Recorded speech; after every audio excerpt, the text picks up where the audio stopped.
Hey, everybody on YouTube, we are kicking off a brand new week, and I got to tell you, I got one of my favorite guests here of all time. We have one of the top authors in North America when it comes to true crime in Alan R. Warren, and if you haven't heard him, you are in for a real treat tonight. We'll bring in Alan here in a second. Let's give a shout out to everybody in our chat room so far. Hi, gorgeous Kimberly. Good to have you back. Welcome back, Cat Chaser. Worsley, I hope you had a good weekend. There she is, the gorgeous Becky Belling, everyone. Give her a round of applause for her stellar return. Brett Lewis is here, everyone, which means we can officially start the show. Hi, Alan. Hey, Jack. Good to have you here. The lovely and talented, gorgeous Jessica is here. Welcome. Gorgeous Jules, always appreciate when you are here. Thanks for the support on the new shirts. Science Bob is here, everyone. Science Bob. We love our Science Bob around here. Good to see you, Science Bob. In fact, I was just on the phone with him like 25 minutes ago. Bisler, good to have you back. Nate Foote, always a pleasure to see you.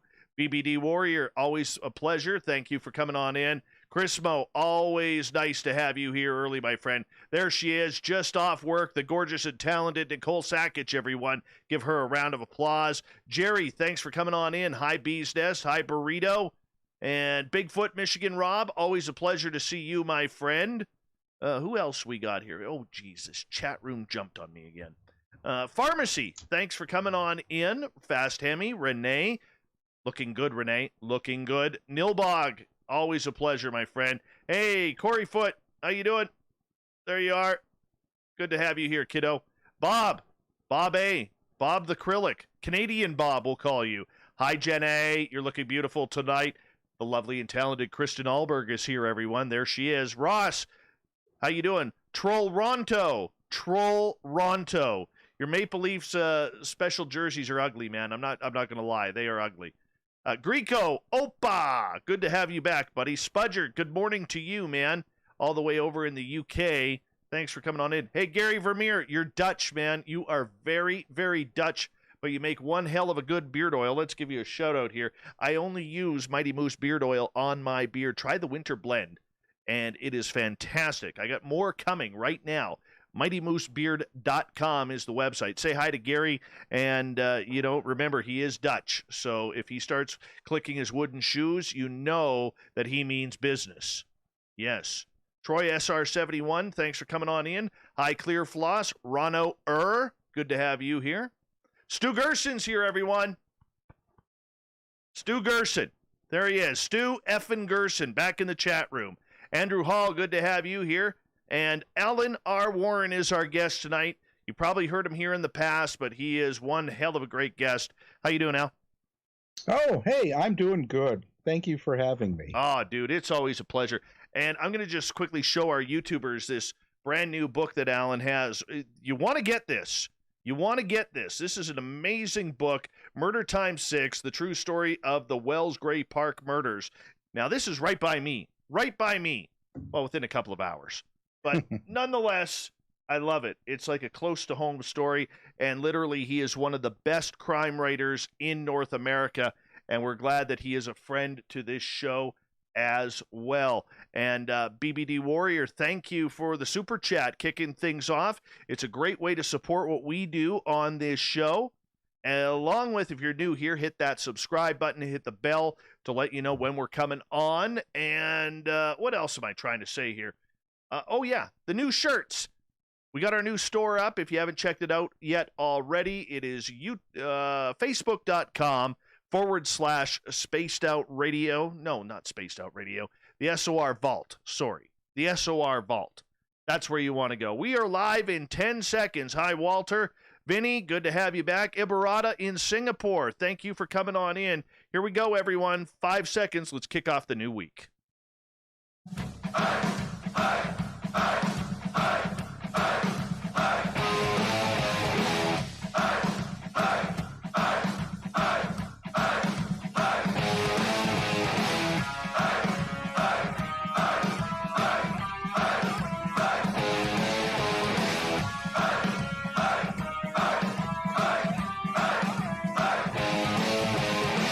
the mountains of central British Columbia to you listening around the world. This, my friends, is Spaced Out Radio. I am your host, Dave Scott, sitting in the captain's chair of SOR headquarters. We welcome you to tonight's show on our terrestrial affiliates around North America and digitally on TalkStream Live, Revolution Radio, and KPNL. If you want to take a listen to our archives, they are free for you at youtube.com/Spaced Out Radio. Do me the favor, hit that subscribe button.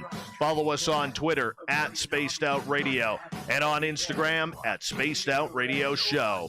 Our website is spacedoutradio.com. We have a plethora of features for you, including rocking out to Bumblefoot and reading up on Captain Shirk's SOR Newswire.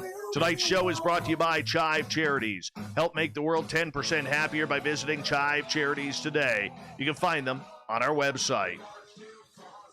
Wellsgrey Park here in British Columbia is 5,000 square miles of some of the most pristine and picturesque pieces of nature, but it also has its secrets. One of the top true crime authors here in North America is a great man named Alan R. Warren. He is back to discuss his latest book, Murder Times 6, the story of the Wellsgrey Park murders. It all started back in 1982 when Al Bonar, manager of the Gorman Mills located in West Kelowna, placed a phone call to RCMP.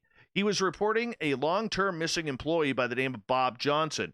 Bob has taken a sick day at all, let alone missed a day's work by just not showing up in 20 years. This is the story we are getting into and more with one of the top crime authors in North America. His website, alanrwarren.com. Then at the bottom of hour number 3, I will bring you the SOR Newswire, brought to you by Paranoia Magazine. Mr. Alan R. Warren, good to have you back on Spaced Out Radio. You're pumping out a book like every couple of months, man. I have no idea how you do it. It's not quite how it seems. You know, I've always got 5 or 6 files going, sometimes more. And as the information comes to me, I put it in, and when I'm finished, I'm finished. And so I sit down and write. Like the book you have now, the Murder Times 6. That was over 2 years of research and meeting people and traveling and doing all sorts of things. And when I sat down to write it, it was only about a 2-week process. Really? Yeah. So when your fingers get moving, they are moving. Yeah. Once it's there, it's there. When I feel I've got everything I want, then I just sit down and tell the story. And this one took just about 2 weeks to actually write out the manuscript from all the information. So that's just how I work. I don't know. It's a little weird, but it's how it goes. Alan, you are, for a lot of people who may not know, you are also highly intuitive as well. You work in the paranormal field. How much intuition do you put into your books? Well, sometimes more than others. I guess that's kind of an elusive answer. I guess it depends on how many people I meet that are involved in the case, because that's where it comes from.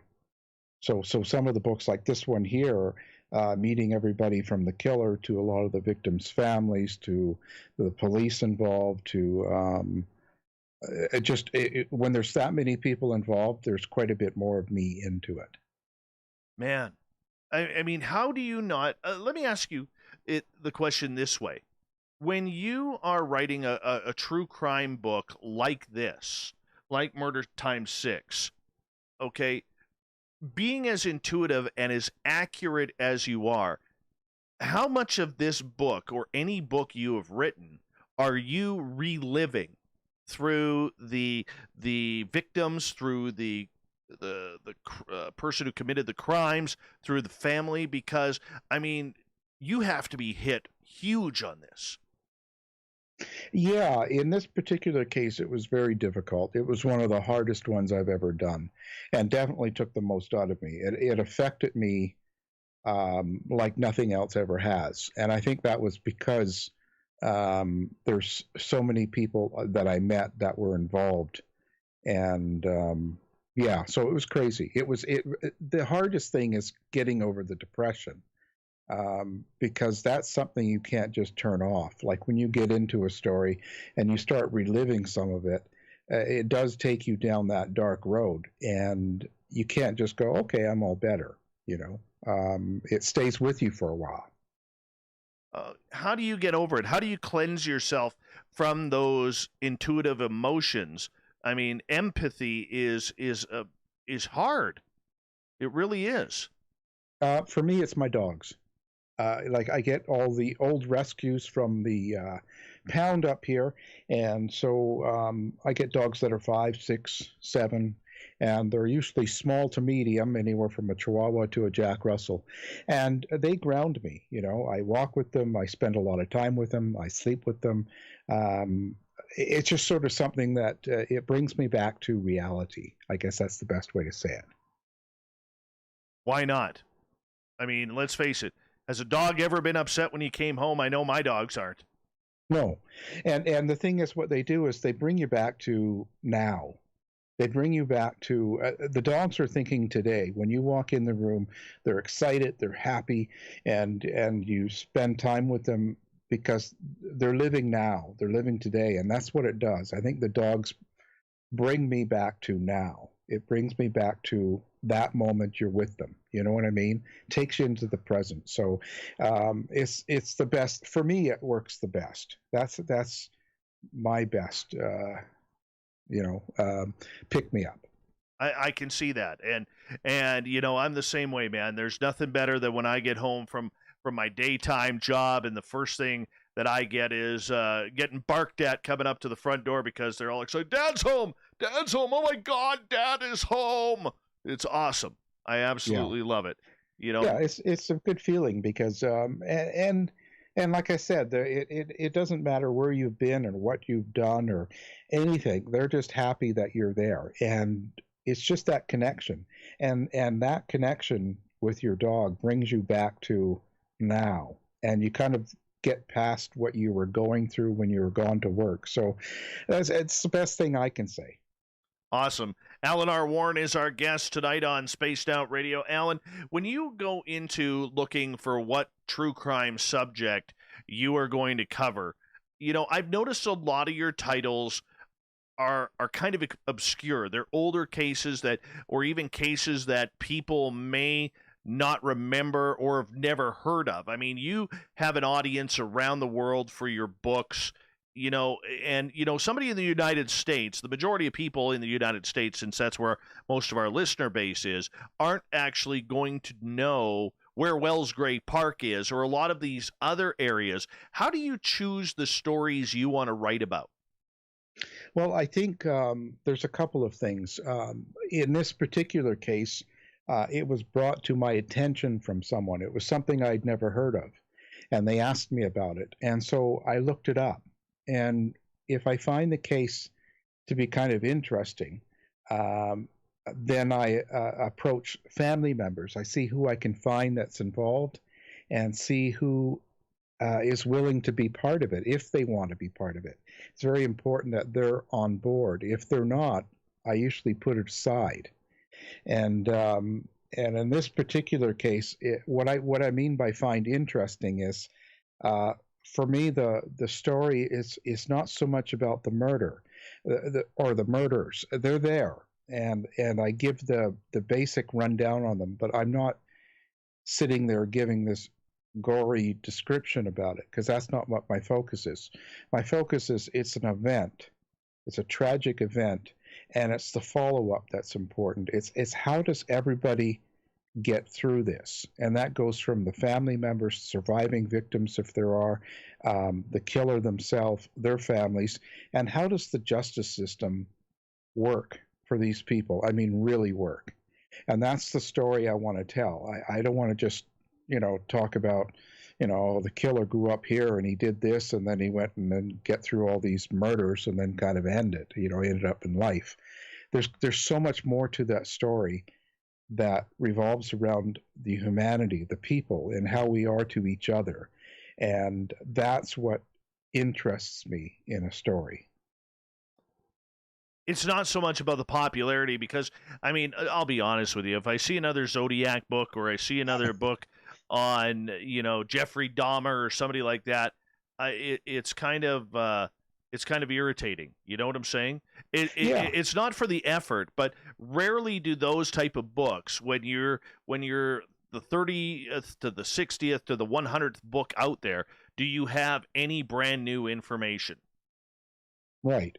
I think what happens is Zodiac and Jack the Ripper and all those, they're becoming inclusive. They're almost like to their own group, just like the JFK assassination. There's certain ones that are just living on within their own community.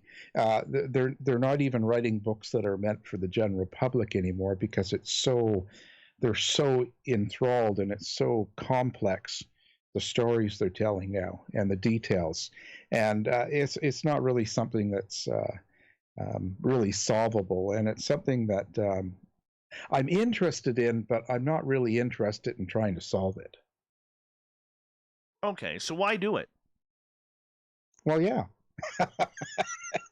I think it's just something people do. For me, I like reporting on it. I like talking to the people that do the research on those cases. Like Jack the Ripper, I've talked to 25, 30 people on interviews, and I think that's great. But I'm not going to go out there and do the research because I don't find any advantage to it. Right. And I see that. And I see that. And you know what? When you have a reputation like you've built up, your audience is and your readers are looking for those obscure cases that are just so interesting. It's the same thing with me, Al, in UFOs or paranormal. I'm so sick and tired of people who are investigators. I love them because I need them, but I like those obscure stories that maybe somebody has never told on the air before, and they finally got the courage to discuss it. That's what I find, where I find we get some of the best radio, like what we do here. And for you being an author, it must be the same way. Yeah, because again, you're looking for the humanity, right? You're looking for something in it that's unique and something that talks to people, not only as the writer but as a listener. So it's a real important thing. You have to have that connection. If we're just repeating and we're just fighting about who we think killed, who the Zodiac was and things like that, then I don't know. I don't find that as interesting. I don't find that as important, and I'll get a little few bad feedback for that. But when you're in the paranormal community, right? One of the biggest distractions was the popularity it gained over the last 10 years with the television psychics and mediums and all the ghost hunting. What happens is there becomes a formula, not only to the show, but to the way that the television mediums perform, and you probably find that in the UFOs. They all sort of have the same rules. They all sort of have the same regulations. So only the stories that fit that are the ones they air. So I kind of found myself going in a different direction, and that's the same as true crime. I'm not writing things that television shows are calling me for the most part. I have written a couple, and now I'm getting all these crime shows calling me about a couple of my books, which is totally surprising because it's not why I wrote them. Well, either way, though, it's nice to get that respect. It is, but it's kind of it is until you do them. Uh, because like I'm talking about the Killing Game, the Rodney Alcala. When I first wrote that book years ago, nobody would publish it. Nobody. And I already had books out with publishers. And so I self-published it. And now he's become popular, and the publishers picked it up, and now I've got a third television show now wanting to have me go on and talk about it. That was not my intention when I wrote it. So it's a good thing. I'm glad it happened afterwards, but it's certainly not what I'm looking for. How do you. No, let me rephrase. What subjects will you not write about? Because everybody has a standard of what they will do and what they won't do in bringing out to the public. You as a writer, myself as a radio broadcaster, I know we have topics here that will never make it onto this show. How about you? Is there any subjects that you will not write about? I haven't given that a lot of thought. I think that that sounds weird, eh? But no, I think what it is if I'll write about anything, but it's got to be real. I got to believe it's real. I got to believe this is a true story. I got to believe this is true emotions, and I got to believe that who's telling me the story, it's coming from the right place. And the only thing I ever edit or cut back on is some of the details. Like in this Murder Time 6, there was a few details about what had happened to the two little girls that I know. I know what happened to them, but the details are so um, I don't even know how to say the word, but they're just really so disgusting that I can't put that in there. I can put the basic and give you an idea, but I can't get into the grossness of what some people do to other people. And so that's where I draw the limit. It's not so much the story if it's real. Yeah, and there has to be some humanity in it. Well, yeah, and in fact, with that book there, um, before I even had it published, I made sure that the cops involved and a lot of the family members all had a copy of the manuscript and go through it. And then I wanted their feedback, and I wanted to know what worked for them, what didn't, and then I made the changes that were appropriate, and then we went ahead with it. So there's a responsibility to writing something like this on someone's family, because I can write the book and then kind of walk away. They've got to live it. They've lived it their whole lives, and they're going to finish out their life with this tragedy. Whereas for me, it's not my family. But so there's a big responsibility to how I tell it, and they've got to be on board from the beginning to the end. Right. Why do that? Why have that passion or that ability to even care about the families when so many don't? Well, it might be a little bit of be pretty naive, but in my mind, I'm hoping it's work that will stick around. I'm hoping that the work I do while I'm alive is stuff that is good enough to carry on over time, that someone in 50 years could pick up the book, however they sell books then, and look through it and kind of go, yeah, and really relate to what I'm saying, and to know that the way I've told it is the best way I could have with all the people involved. It represents them, not me. And so I'm hoping that's what people get out of the book, and I'm hoping that's where it goes. And I guess I won't know because I won't be here in 50 years, but that's kind of my direction when I do it.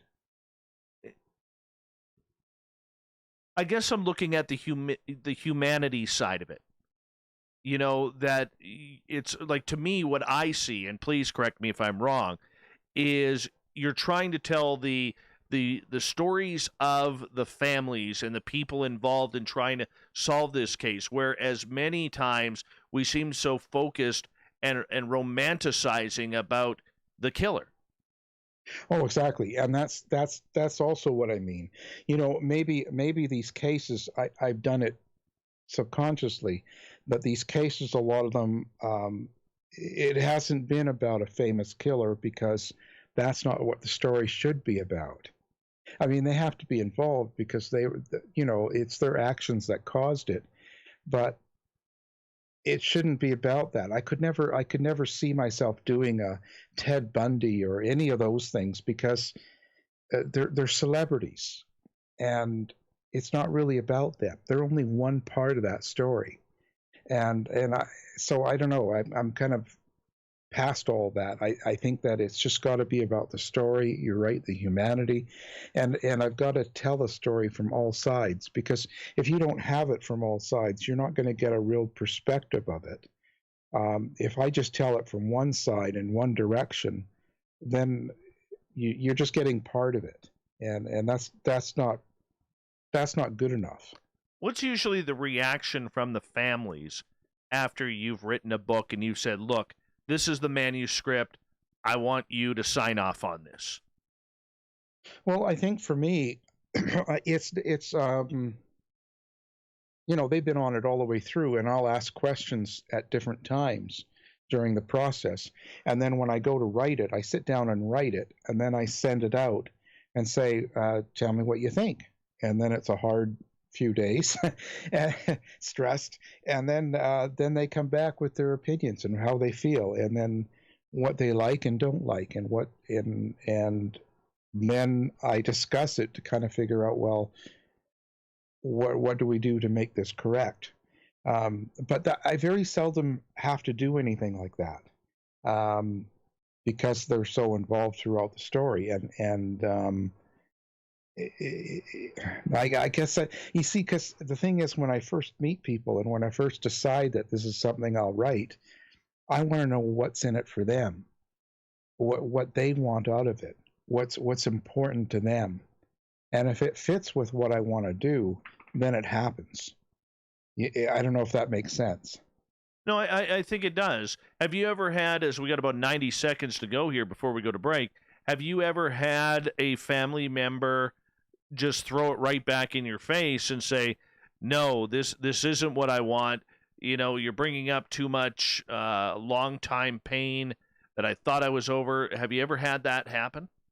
No, not like that. I've had a few, like even with this book, where people they didn't like how they were talked about. They didn't like how they were described in the book. And so for me, I look at it whether it's coming from their own anger with the case, or if it's something that's real. Because I don't really have a dog in the race, so to speak. So I want to make sure that it's telling the right story. So sometimes I go to other members of the family and we kind of talk about it, and I try to make it work. Well, that's interesting. That's interesting. I mean, that I can see where the stress would pick up there. I really do, because I mean, the last thing you want to do is piss off the family. Right. I mean, it's got to be about them. It's their story. It's their life. It's how they've lived the last years of their life and how they're going to live out the rest. So it's got to be good for them.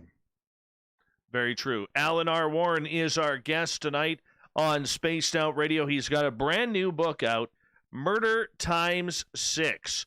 This is the one you want to get. It's the true story of the Wells Gray Park murders.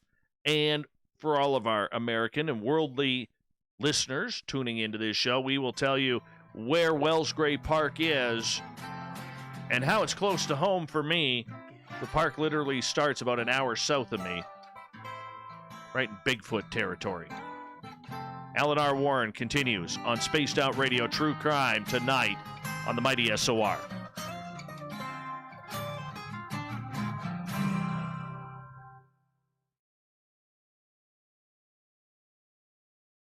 How you doing, bud?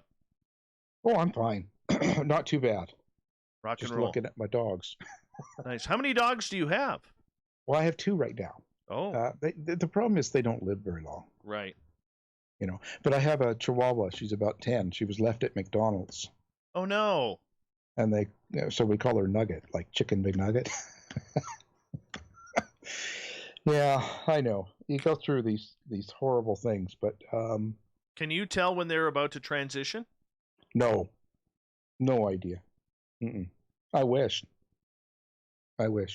So a lot of the things you hear from mediums and stuff that are in the business, it's not exactly correct, as far as I'm concerned, in my experience, I guess I should say.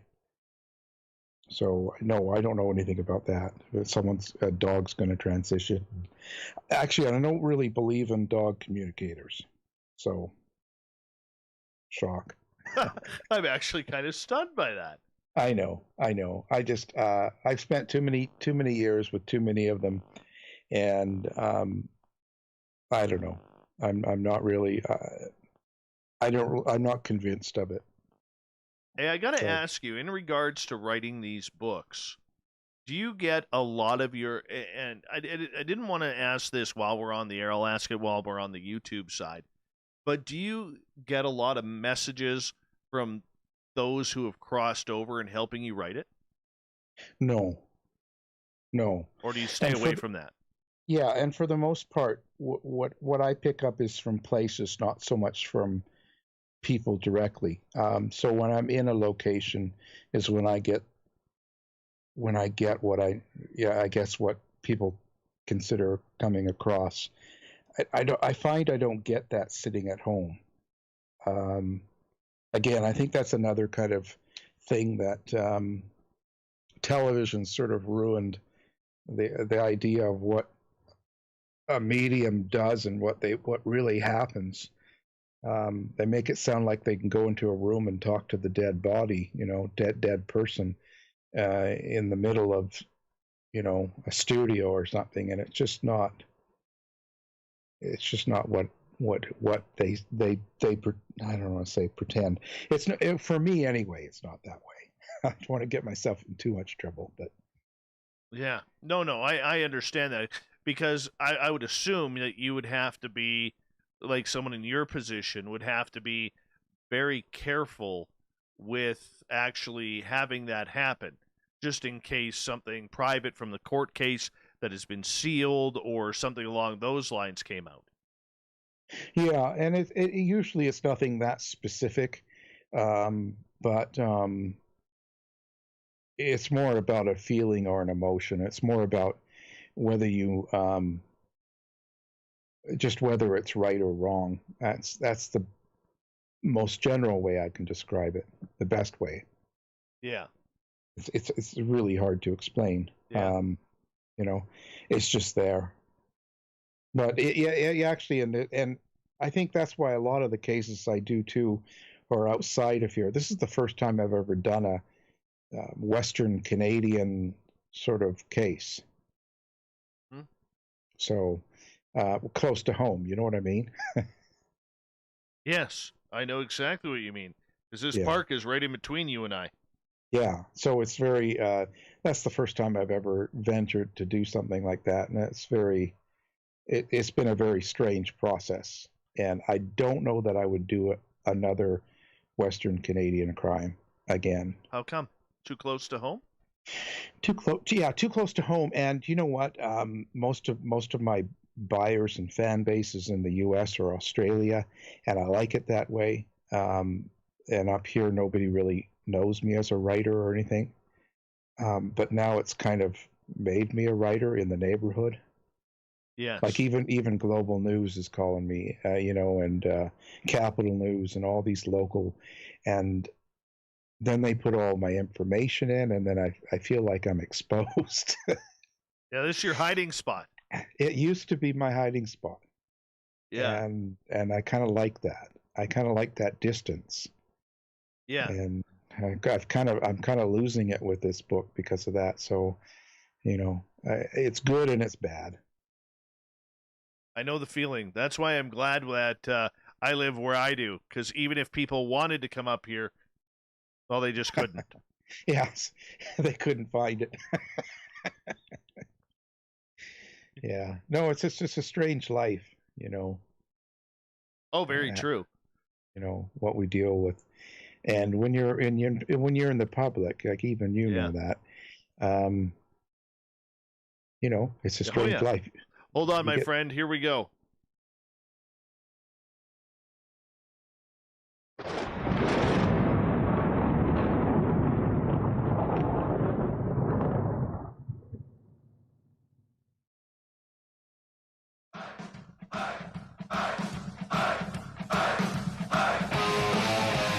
Second half hour of Spaced Out Radio is now underway. My name is Dave Scott, sitting in the captain's chair of SOR headquarters as the snow continues to fall outside. But don't worry, we're nice and warm and toasty inside. Want to remind you that if you've missed portions of this show or others, check out our free archives by going to youtube.com/Spaced Out Radio. Do me the favor, hit that subscribe button. Our website is spacedoutradio.com, where we have a plethora of features for you, including rocking out to Bumblefoot and reading up on Captain Shirk's SOR Newswire. Follow us on Twitter at Spaced Out Radio and on Instagram at Spaced Out Radio Show. Tonight we continue on with best-selling author Alan R. Warren, his latest book, Murder Times 6, the true story of the Wells Gray Park murders here in British Columbia. Alan, welcome back. Well, thank you. Nice to have you here, man. Good times. Good times. For people who do not know British Columbia, and the majority of our listeners don't because, well, they know where it is, but they have no idea what's around our scenario here. Me being from British Columbia, I know that Wells Gray Park starts about an hour southeast of me, and this is a giant park. This is massive. Like, we're talking 1.3 million acres, 5,000 square miles. This is a large piece of natural property here. Yeah, it's pretty amazing. It's kind of one of the highlight parks, definitely of Western Canada. Probably in the top 3 of Canada, period. I mean, it's a place you'd want to go if you want to see some outdoor beauty and just nature. You know, the just everything, the mountains, the trees. It's so incredible. It's a great place to go. Okay, so what makes that park so special? I mean, is it the waterfalls? Is it the nature? I mean, there's like 58 different species of animals in that area. I think just all of that. I think it's incredible because it's like stepping into total nature, it's just incredible. All the trees, the life, just everything going on. It's just I don't know. It's a place you want to take yourself. If you want to be away from the city, it's the place to go. I could definitely see that. That is for sure, Al. And you know, the one thing about the nature of it all is, I mean, there are places here in British Columbia that people have never walked. There are places where people have never even seen, let alone photographed or seen on movies or documentaries or outside of a helicopter or an airplane that's taking photos of the picturesque nature. I mean, we're literally talking about some very untapped areas here. Yeah, and that's kind of the beauty of it. You're going to places that you don't have a whole lot of people. You don't have a whole lot of things that have happened there before. You know, it's not built up, and so it's just it's a beautiful place to go. It's kind of going back in time and a ways. You know, it's something you just can't get anywhere. And you know, British Columbia and Western Canada, even Canada in a whole, is just an incredible country. It's so big, and there's so much there to see. And you're right, so many people just don't take the time. So let's go back in time here. When you started writing Murder Times 6, what led you to writing this story and feeling the need that it needs to be told? Because we're going back almost 40 years plus here. Yeah, you know, it was mentioned to me at a hair salon in Kelowna. Yeah, like I need a hair salon. The owner buys some of my books all the time, and I saw her, and she asked me if I had ever researched this case, and to be honest, I'd never heard of it. And when she said, "Well, haven't you seen the Johnson Bentley Aquatic Center that's been dedicated to them in West Kelowna?" And I was like, "No, this is all new." So it was really intriguing. And so I went through some of the case information I could find out, and I thought, well, this is interesting, and I researched, and there really hadn't been much ever written or done about the case either, and it was so horrific. I mean, 6 people killed. Wow, that's big in Canada, you know, especially in BC and up north. So that really intrigued me. So it was really going to be up to members of the family.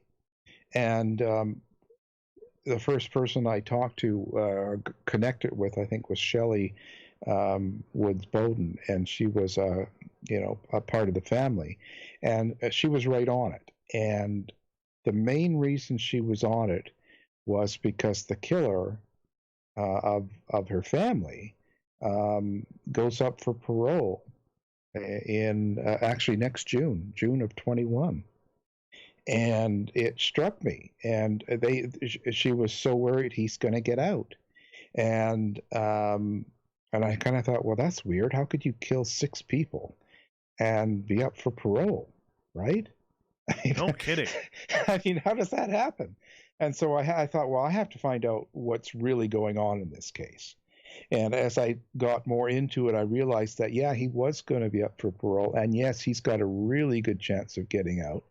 And there's so many more details I found out. And of course, the family was looking for something to refresh the memory of Canadians and to have something to almost solidify how they feel and something they can talk about and show to a parole board or to the public in general when this happens. Okay, so this gentleman, we'll get into him a little bit later on in the show, but let's start the case right now. When did this start?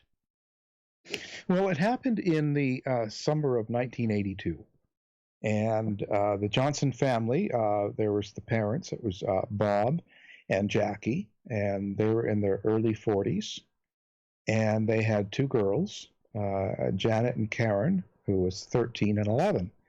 And they lived in West Bank, which is now part of Kelowna. It's West Kelowna, but back then it was just a small little town outside of Kelowna. And so they went away in August to go camping and fishing and get out of the house. You know, they were actually a family that was quite close, and they did everything. They would go out boating, fishing, skidoo, all of that stuff, and that's why they lived where they lived, because they loved all of the recreation, all the stuff you could do in the wilderness. And so August, this was 2 weeks to go to Wellscray Park. And they were going to meet the grandparents, that was the wife's parents, and they were going to, spend 2 weeks together and fish camp, and Grandma was going to collect berries because she made pies. It was just one of those close family, spend time before school gets back in. And that's kind of the basic rundown of how it started.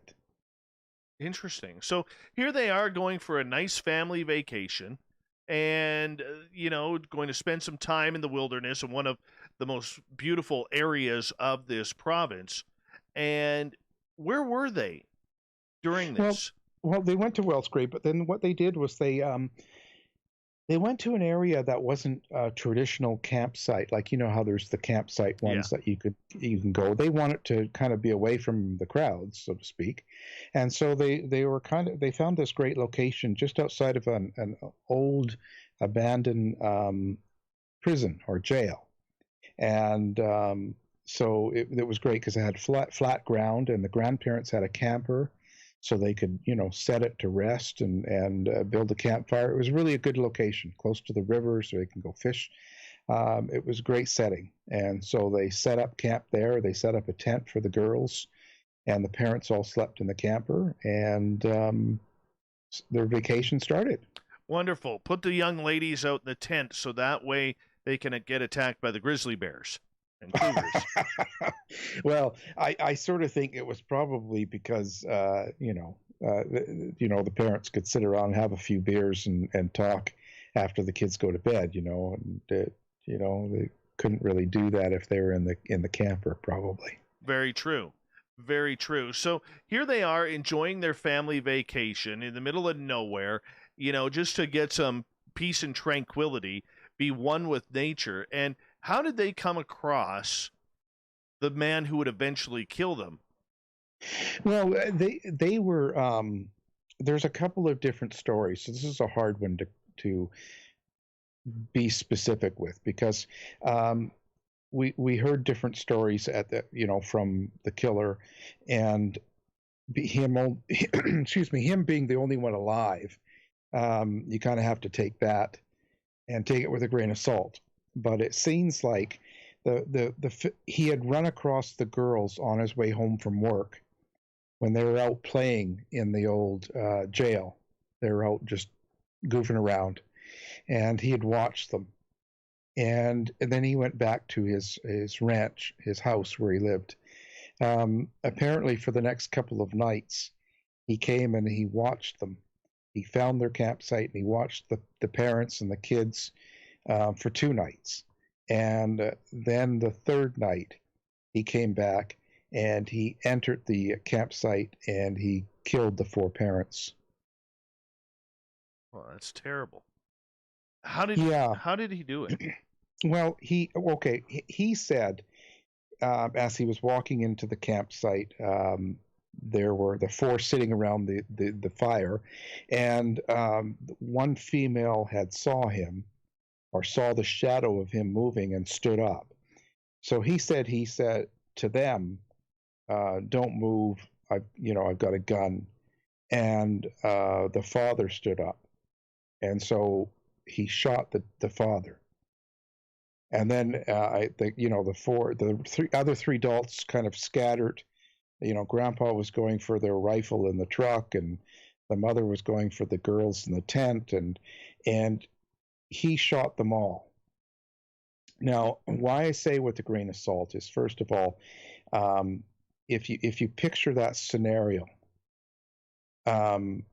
it doesn't seem right, because he had like a 22.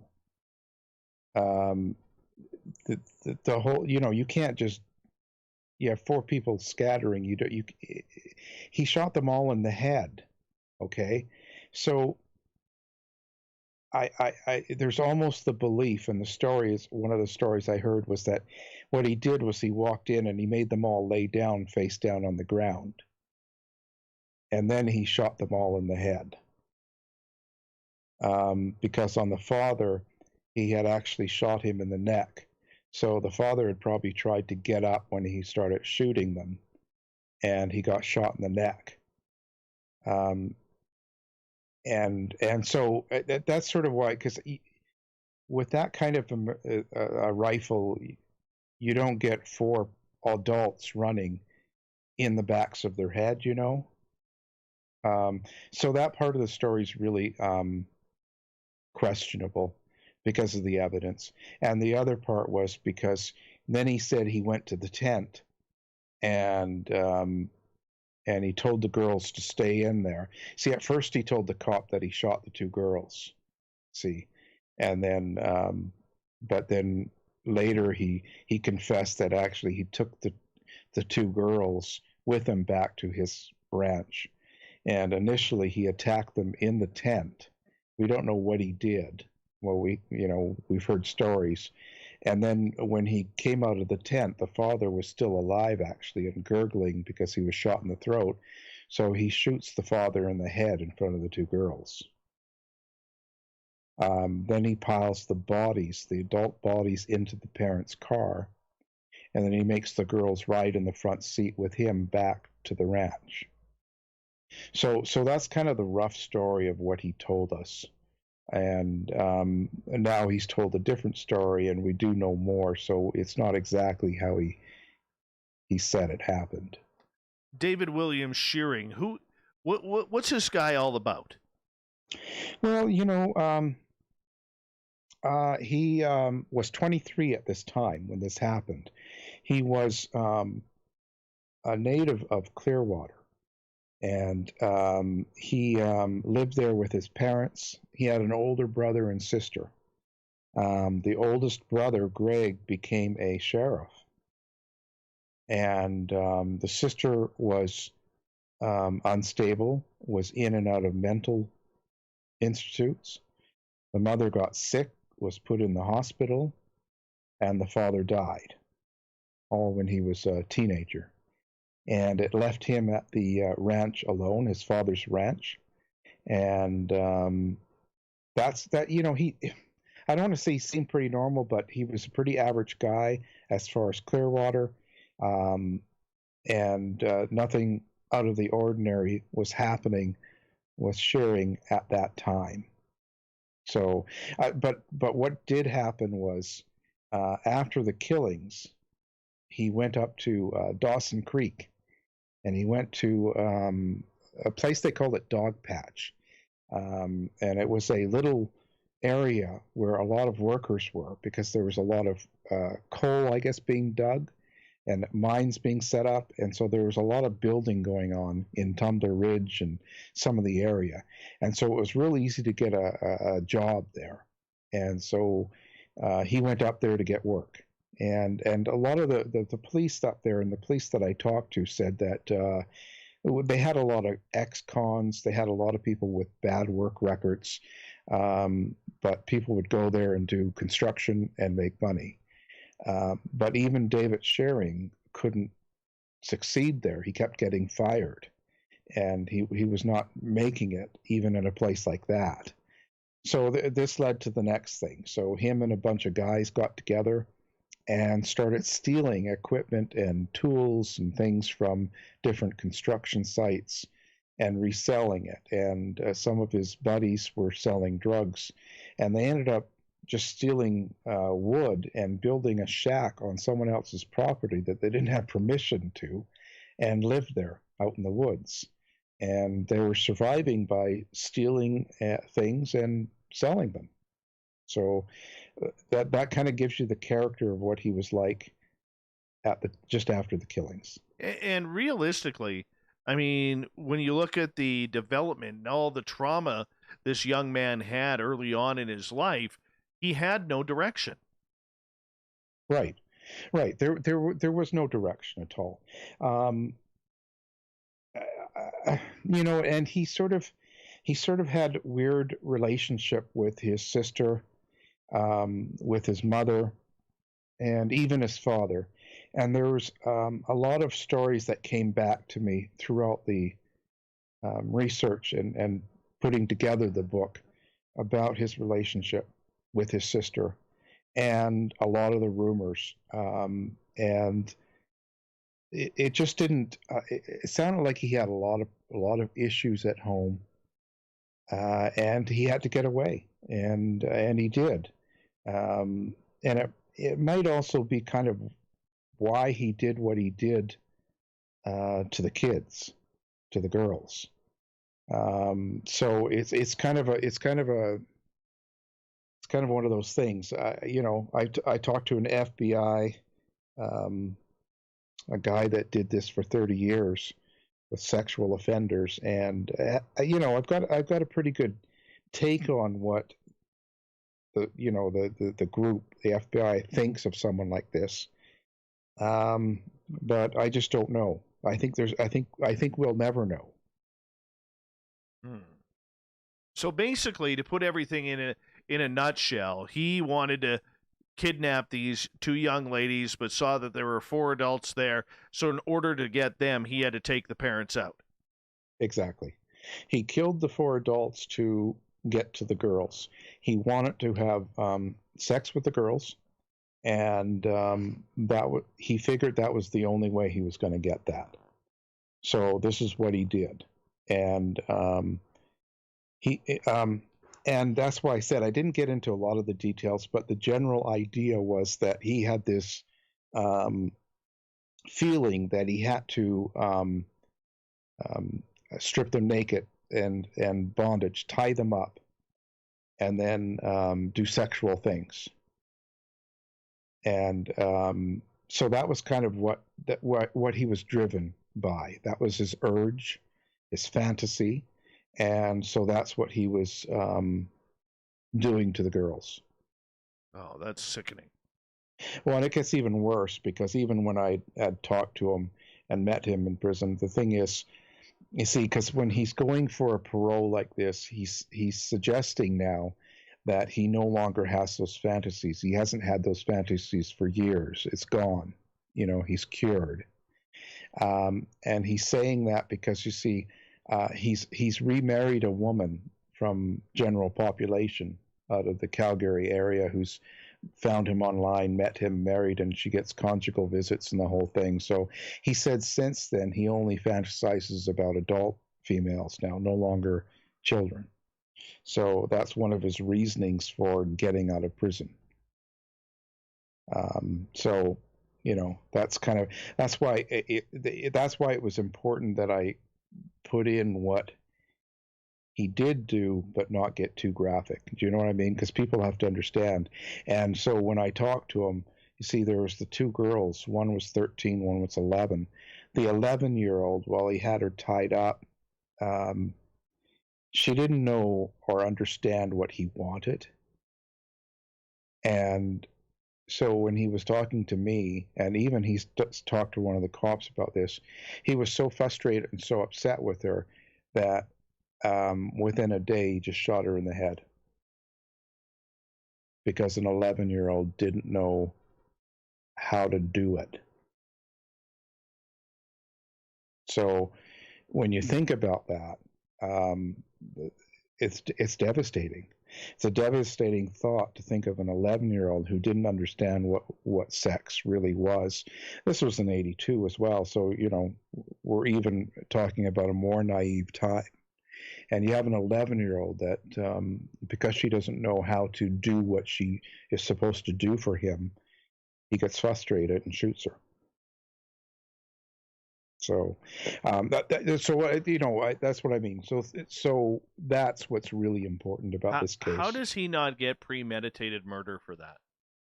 Because what he did was, first of all, he took the 4 adult bodies in the car, drove it back to a trophy mountain, I believe, and he burned them out. So he put accelerant and burned the bodies. And he also he finished with both girls eventually. I think it was 12 or 13 days with the older girl, shoots her, and he takes those 2 bodies and burns them as well in the trunk of the car. And so by the time they'd found the bodies, they couldn't even tell there were 6. They actually thought the grandparents were still missing, and the camper and all that, because they had no camper. They just had the parents' cars, and it was burned so badly they couldn't tell anything. They knew that the 2 girls were there because there was a skull that was too small to be an adult, and it had a bullet hole in the head. But it had been burned so badly they couldn't even match the bullet to the rifle, And it took them a while because, remember, DNA was not DNA. It was, So they actually had to it took them weeks in Vancouver lab to figure out who the adults were. My goodness. So it was pretty bad. Alan, I'm going to get you to hold on right there because we are going to go to break here at the top of the hour. True crime writer Alan R. Warren is here with us about his new book, Murder Times 6. The true story of the Wells Gray Park murders can be found at any major bookstore in North America. He's one of the best in his field, and we're going to open up the Wells Gray murders right after this on Spaced Out Radio.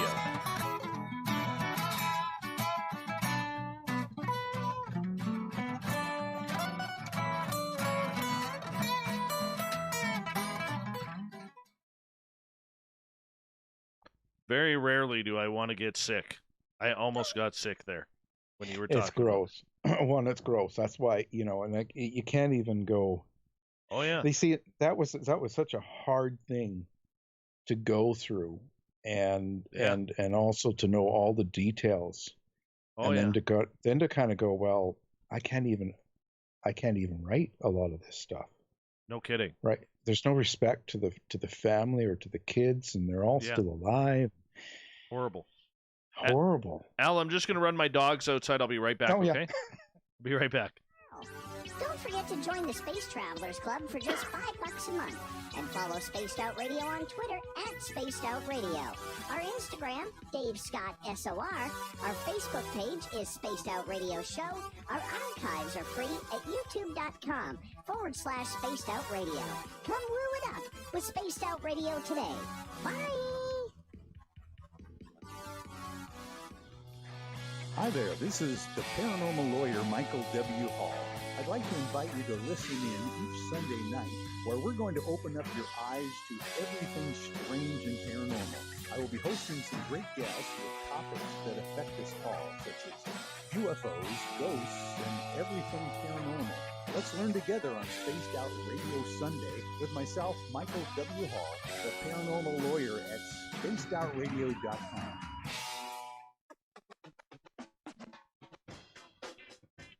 The SOR Vault is open for business, and we have some cool swag for you to pick up. All you have to do is head over to our website and click on the SOR Vault. You have a variety of cool logos to choose from, and put them on anything you want. T-shirts, hoodies, hats, coffee mugs, you name it, we can get it to you. So do your shopping by supporting the store you love. Get your Spaced Out Radio swag at the SOR Vault today.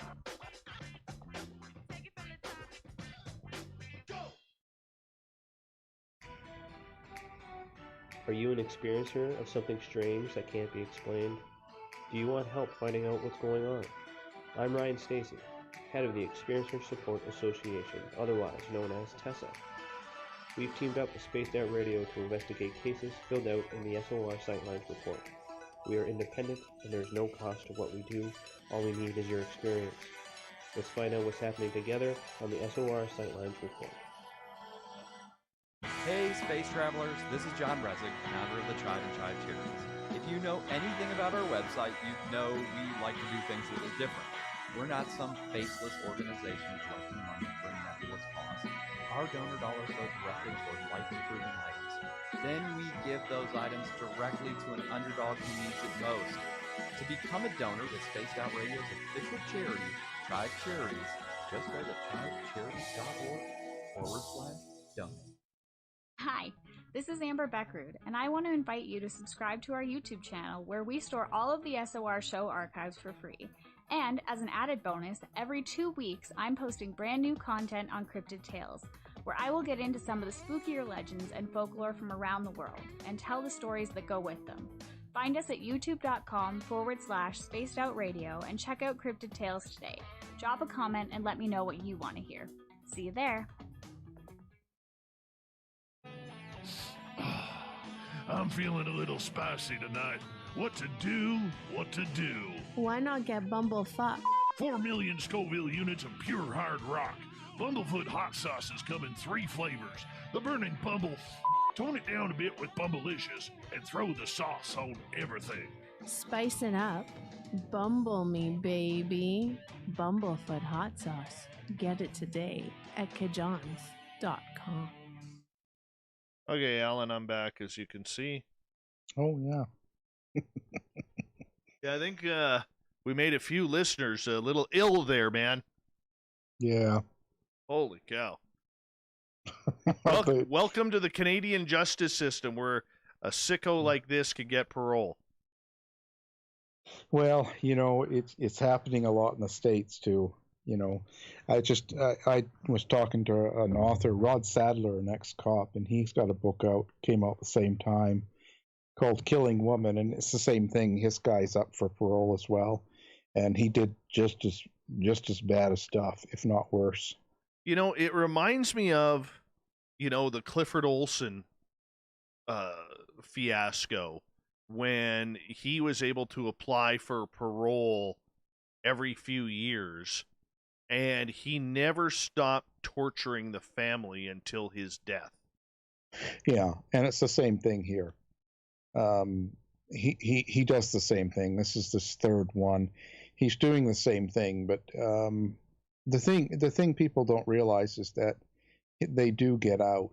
We have a huge release of killers and people that do really bad things. And the unfortunate thing is, even our stats, if you look up the stats in Canada, 30% of them that get out reoffend in a violent situation like rape or murder. So it's not a good scenario.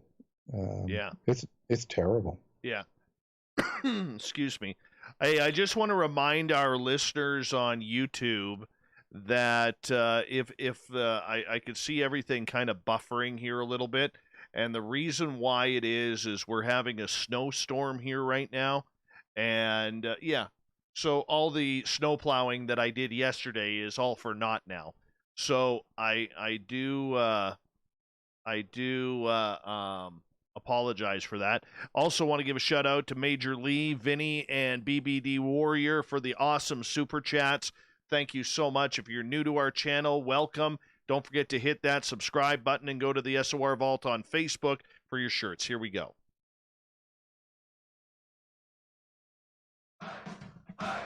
You're listening to Spaced Out Radio with Dave Scott.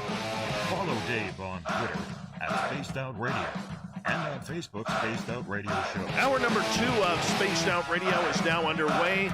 My name is Dave Scott. Thank you so much for joining us as we broadcast from the frozen Canadian tundra here in central British Columbia. We welcome back everyone listening in on our terrestrial affiliates around North America and digitally on TalkStream Live, Revolution Radio, and KPNL. Don't forget you can check out all of our archives for free by going to youtube.com/Spaced Out Radio. Do me the favor, hit that subscribe button. The Desert Clam has set the password for tonight in the SOR Space Travelers Club. It is Habromania. Habromania is your password. Use it wisely, Space Travelers, as the Clam sets the password each and every night right here on Spaced Out Radio. Our website is spacedoutradio.com. We have a plethora of features for you, including rocking out to Bumblefoot and reading up on Captain Shirk's SOR Newswire. Follow us on Twitter at Spaced Out Radio and on Instagram at Spaced Out Radio Show. We continue on with Alan R. Warren. He is one of the top true crime writers in North America, if not the world. His latest book, Murder Times 6, the true story of the Wells Gray Park murders here in British Columbia. It is gory. It is grotesque. Listener discretion is advised. I will say that. Alan's website, alanrwarren.com. Alan, welcome back. Well, thank you. Not a problem. Let's take a step back here in Murder Times 6. How did they figure out that these people were missing?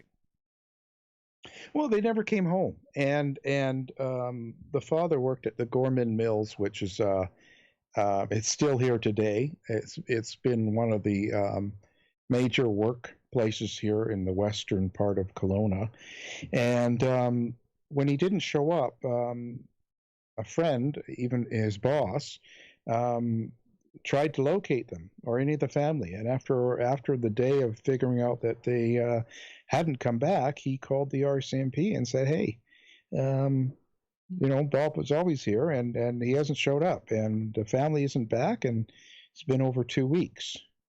So that was kind of how it started. And RCMP called up to the Clearwater branch and I guess they sent a few people out and they checked with the park, and that's kind of how it all started.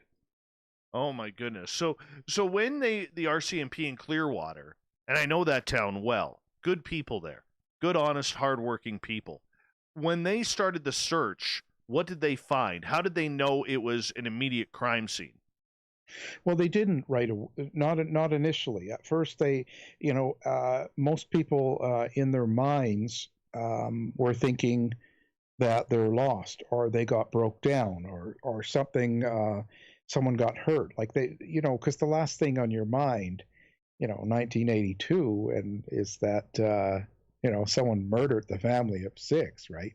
That just it was not on their minds. So it wasn't a right away. They were checking around and talking to park employees and things like that. And so at first, it was more of a concern. So it wasn't a jump in, this is a crime scene and something's going on. Oh, my goodness.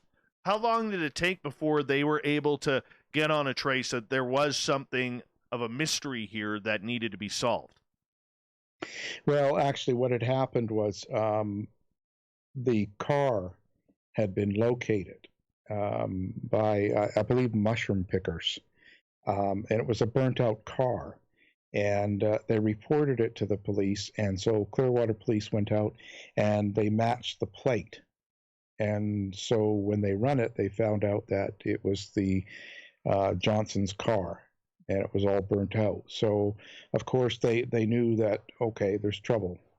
And so they called in the Kamloops police. And what it is Kamloops and the RCMP have a criminal task, for major crimes. They have a unit that's set up for things like murder and stuff like that. And so that was Sergeant Eastham. And so he came out with a few other members of his team. And that's when they started searching the car. So they start searching the car, and I guess, through their own forensics and, with the latest technology of the time, which is nothing like what we have today, real police work told them that they were dealing with something potentially heinous. Yeah, they could tell in the back seat that there was burned bodies. They couldn't tell how many or what who it was, because it was burnt so badly.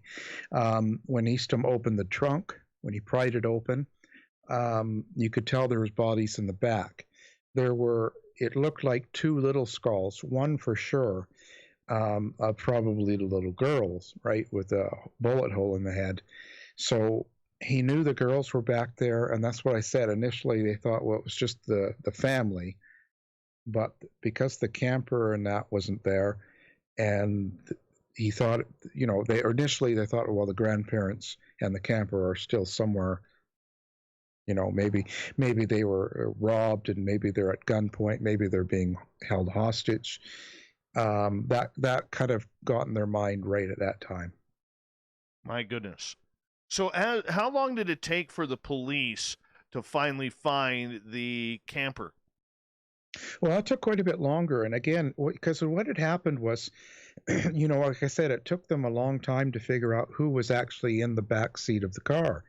So they were looking. And so what they had decided to do was get a replica camper and truck. And the grandparents had a fairly new one, the 1981. So it was a new camper truck. And so they took this replica and they drove it all across Canada. It took them about 2 weeks, stopped in most major towns and cities, gave out brochures, and they tried to get people to see if anybody had seen a new camper like that come through.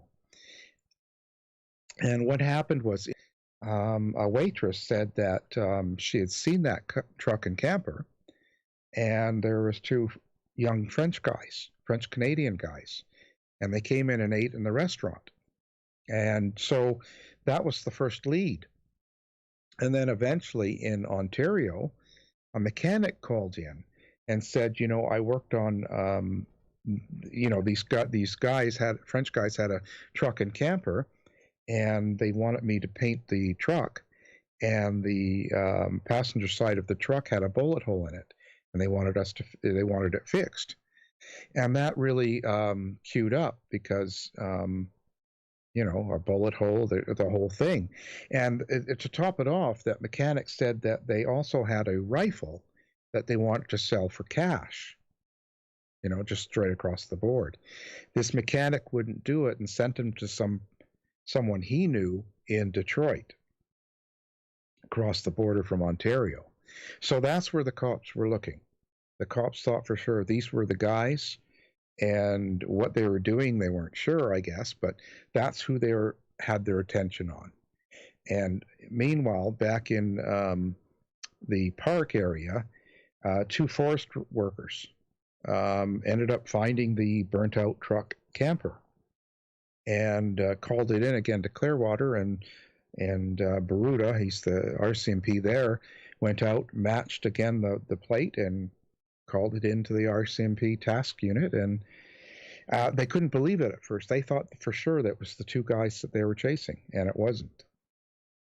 Incredible. Yeah. So when they found this burnt out truck and trailer, I'm going to assume that Grandma and Grandpa were in there. No, actually, see, this is what they did, all of that, and then eventually the forensic at the time in 82 came back and said that they had found a plate, like this little plate that came out of the mouth. It was to hold in the dentures of the time, I guess, from the 70s. And they knew it was the grandmother's. So the grandparents had been amongst the ashes in the car all along. They just couldn't figure it out in time. So there was no bodies actually in the truck and camper. Okay.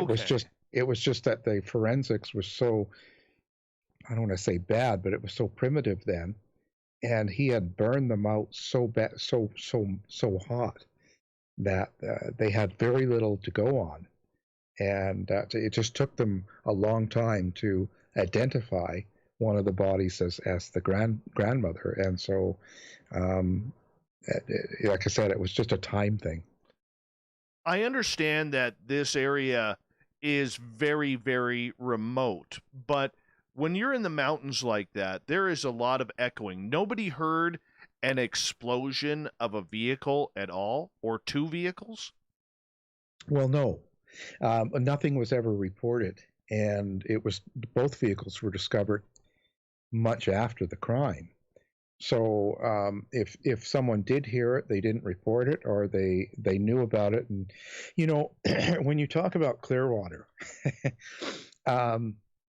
when I was in doing this investigating, and the rumors were spreading that there was a book coming out, and people found me, and I got so many tips and emails from people in Clearwater. You would not believe how much information was coming out of that town, and how many stories I was getting. Just incredible. Some of the wildest stories you'd ever hear were coming out of that town about what had happened and what had really happened, and all the rumors and what the people in that town believe. It kind of gets crazy. It really does. Some of the stories were just far out.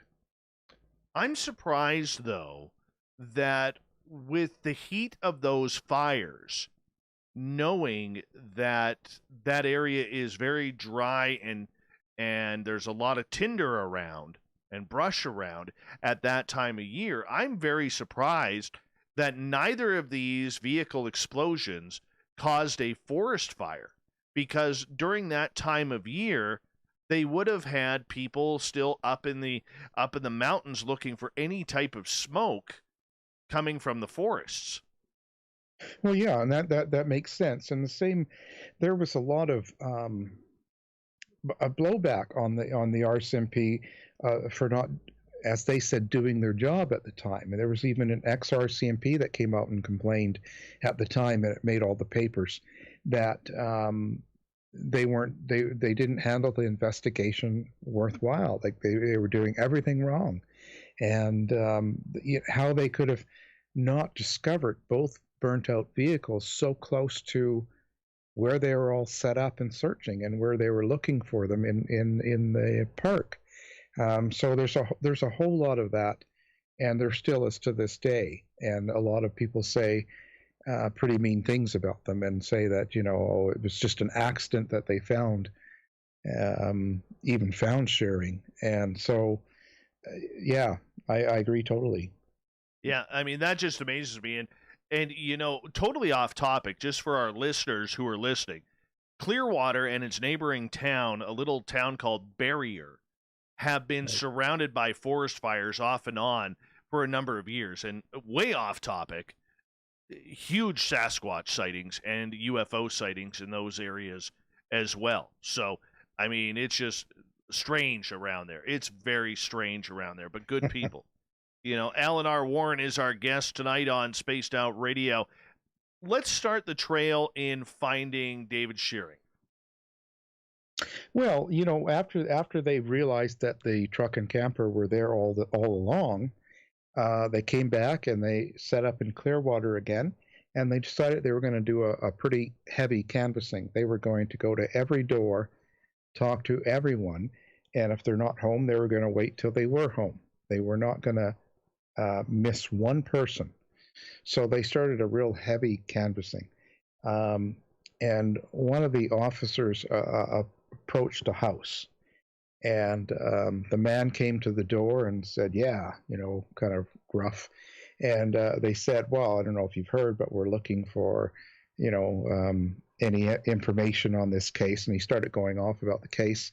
And this guy's wife or girlfriend at the time came up and stood beside them. And he was saying, well, I know nothing. I don't know anything. And then the wife said, well, aren't you going to tell him about David Shearing? And then so the cop said, well, what? And he said, it's nothing. Forget it. We don't know anything. Slammed the door. So the cops sort of sat back and waited. And they kept it under surveillance, the house. And then when the guy left to go to work, then they approached the female. And she had told them that David Shearing had approached her husband and had a pickup truck with a bullet hole in the passenger side door.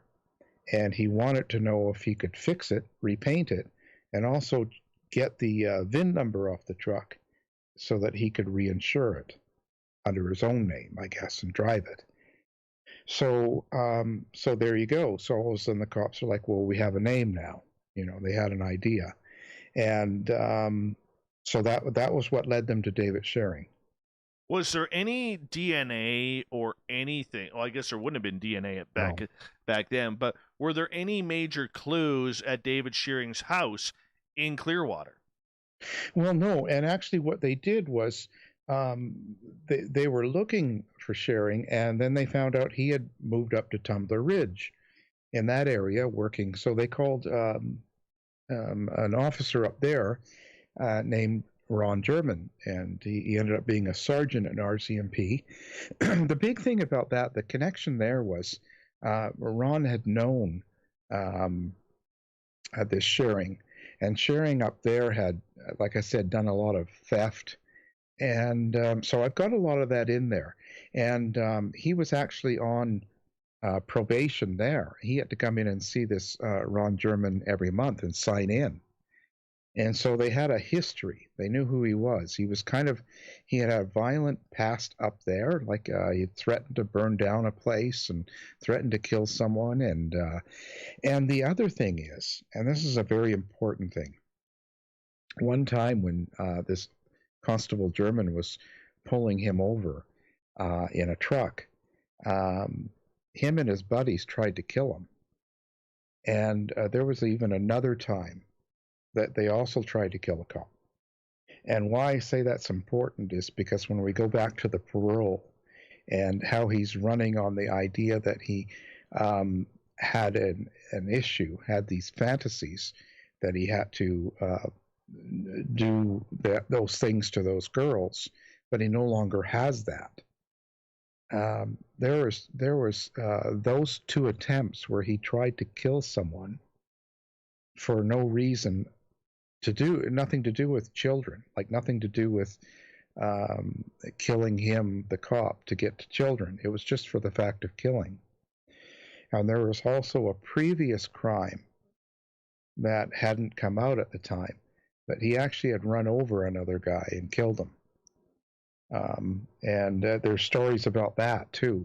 Some people say it was a drug deal that had gone wrong. Others said he just owed him money, but he ran over and killed the guy.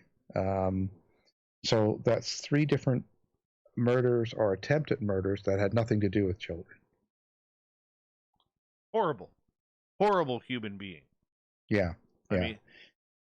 I mean, I don't want to go too far into his arrest just yet because we have a lot of show to go yet on this topic. Murder ×6, the true story of the Wellsgray Park murders, a book that is written by the wonderful Alan R. Warren, who is our guest tonight on Spaced Out Radio.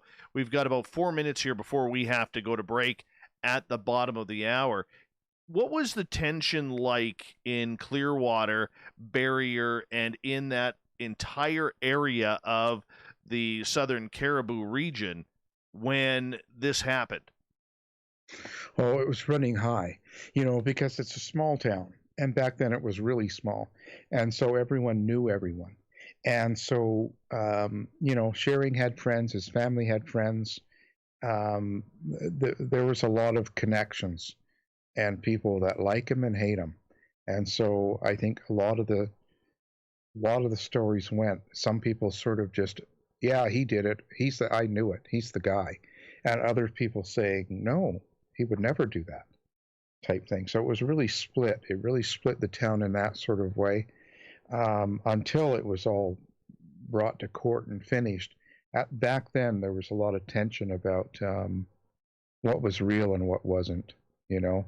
There was a lot of fear. It was a really strange time because I think there was a lot of, how do I say, maybe naive thinking there that nothing like that would ever happen. And once that happened, it changed people's perspectives. Nobody wanted to go out in the woods. You know, you didn't want to go out camping, especially before they even had a suspect.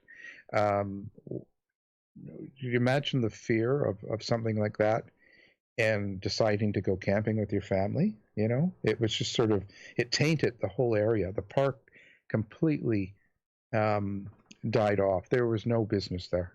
And it took actually a few years before business returned. I can see that. I mean, that's a type of crime that really divides up a community. But what was happening in West Bank at that time while all of this is going on in central British Columbia?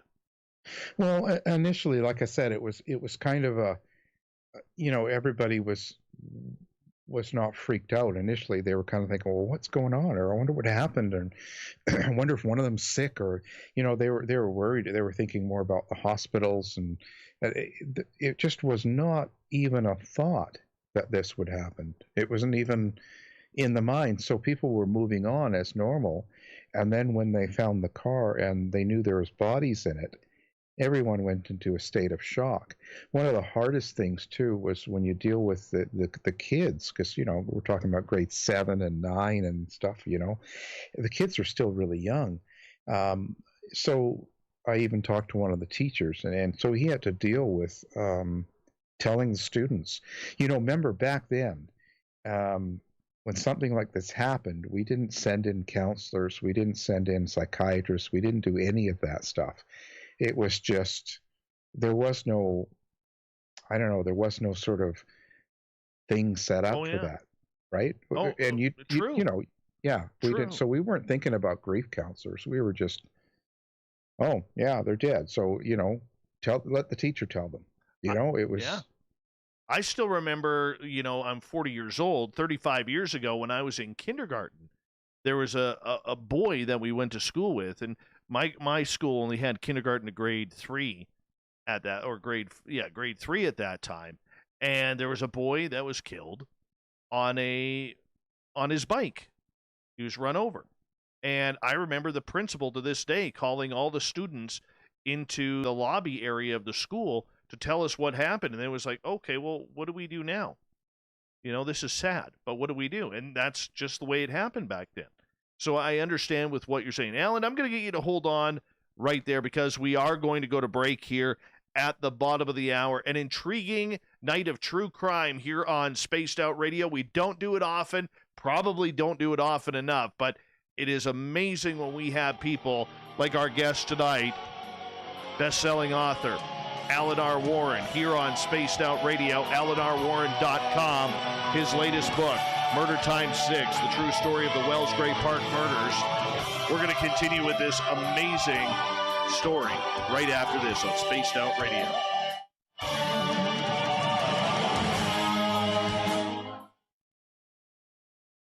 Hit the wrong toggle there. Oops. Man, this is just... Yeah, it's pretty harsh when you learn what people actually do to other people, Yeah, I just cannot imagine. Yeah, just like I said, it's really distressing when you actually hear these stories and go through these stories, and man, it's crazy. And talking with the families, some of them, it's just like it happened yesterday, No, I know. I bet. Yeah. I mean, horrible. Well, you sit there and you're talking, and they're just bawling like, it just happened. Like, it's been so hard on these people, the people that survive it, and these probations are just crazy. Yeah.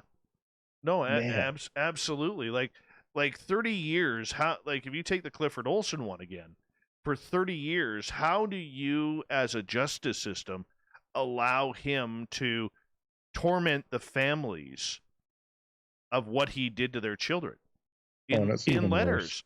Like how do you not intercept those letters from a mass murderer? Well, you see, the thing is, when you get into it, you start to realize that the parole board's set up there to rehabilitate. So to them, that means getting people out. So the more people they get into society as a working, productive member, the more successful they are as a group. So their mind is not set on the victims' families as much as it is on the person that's the criminal. It's kind of ass backwards. It's really strange. Yeah, exactly. And I don't get it.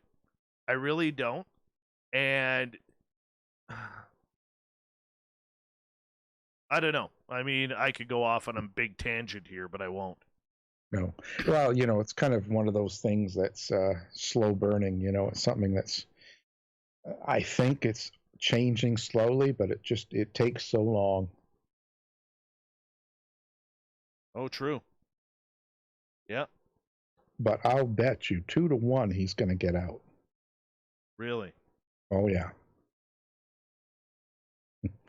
Yeah. Yeah, I've got some stuff I can tell you. Okay, 1 second here. I'm writing it down. Horrible. Horrible.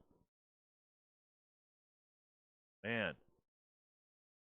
And can you imagine what kind of a woman searches for life prisoners online, meets them, marries them, and has conjugal visits with them? Like, what is in your mind? I don't know. I always try to wonder what. There's a book for you. Women who've done that. I give one chapter to her and spent time with her, and that was enough. I just can't say enough bad about her. I just cannot. I cannot. And the worst part was when she married him, which was 15 years ago. She had two little girls at that time from her first marriage that were about the age of the girls he raped and killed. That's sickening. It's just, you just want to take the woman and slap her. And I don't slap people, so it's just, it's crazy. We're getting in Jerry Springer territory. No kidding. Horrible. Horrible. We've got just over a minute here. Hey, it's raining here. Oh, nice. Yeah, I'll just stick with the snow. I'll take the snow over the rain. Yeah, it started snowing probably about 5 or 6 tonight, and then it turned to rain. Let me check my forecast here. What's the temperature at 108 Mile Ranch? Let's see. Right now it is 31 Fahrenheit, -1 Celsius. And That's not too bad. Yeah, it's not bad. Snowfall with totaling amounts of 10 to 15 centimeters. So there's 2.5 centimeters per inch. So that's 5 to 7 inches of snow. Thank you very much, Mother Nature. Oh, then we get a reprieve tomorrow. Back to snow on Wednesday, and then sun and clouds Thursday, Friday, Saturday, snow Monday or Sunday, Monday. Lovely. Lovely. Well, it's 34 here, raining. Oh, nice. Nice. Yeah. All right, my Doesn't friend. matter. Hold on 1 second. Here we go.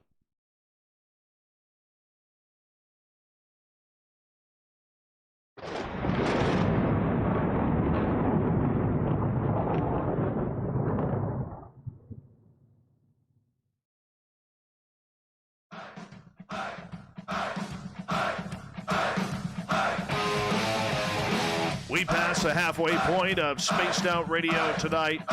My name is Dave Scott. Thank you so much for tuning us on in as we have one of those odd nights where we stay away from the paranormal and supernatural and get into true crime, and we will get back to it right after I remind you that if you've missed portions of this show or others, check out our free archives by going to youtube.com/spaced out radio. Do old Davey the favor, hit that subscribe button. Our website is spacedoutradio.com, where we have a plethora of features for you, including rocking out to Bumblefoot and reading up on Captain Shirk's SOR Newswire. Follow us on Twitter at Spaced Out Radio and on Instagram at Spaced Out Radio Show. We continue on tonight with best-selling author Alan R. Warren. His website, alanrwarren.com. Murder Time 6, the true story of the Wells Gray Park murders, on sale now at every major bookstore and online. He's one of the top crime writers here in North America, and I'm going to say the world as well. Alan, welcome back. Oh, thank you. The world. I went there. I did. I don't care what anybody says, Alan. I went there. Okay. Well, thank you. Yeah, I'm going to be honest with you, Al. I'm a little upset right now because right during the break we read the forecast. We were talking about the weather here. It's snowing like anything. It's supposed to get another 5 to 7 inches of snow. You know, I just literally took my snowblower out and blew away about 7 inches of snow yesterday. This means all my work was for nothing, and I got to redo it now. Yeah, maybe quite a few times. It's only the beginning. Trust me. I know. Thank you for the reminder. Thank you for the reminder. I appreciate that. That's what I'm here for. Yeah. It's a good friend of this show, Alan R. Warren, but no, he does not lift snow shovels. Anyways, continuing on with your amazing book, Murder Time 6 here. I mean, right before the break, we were talking about the killer, David Shearing. I mean, this was a young man. He was only 23, 24 years old, and the police were hot on the track. When they started interviewing him in regards to committing this crime or about this crime, was he quite defiant? Did he deny everything, or did he come out and just say, yeah, it was me? Well, actually, the Eastham, the guy that interviewed him, took a different approach. He kind of took him on as a friend and kind of talked to him about things like his mother and God and all of these endearing qualities, and then started talking about some of the other things he had done and never brought up the murders right away. And after a little bit of time, he finally said, so do you know why we have you in here? And he's like, no. And so Eastham said, well, and he brings up the name of that guy that he had run over a few years before. And that relieved Shearing. Shearing thought, oh, okay. And it sort of loosened him up. And so he talked about that, saying that he couldn't get his foot off the gas and it was an accident and all this. And it sort of loosened him up. And then eventually they got around to the Johnson-Bentley murders, and he didn't really deny or fight. I put the whole interview in it because it was a pretty masterful interview by Sergeant Eastham. He really, really lured him in, and it got to where he trusted him, and he actually just started telling him about things. And before you knew it, he was writing up his confession.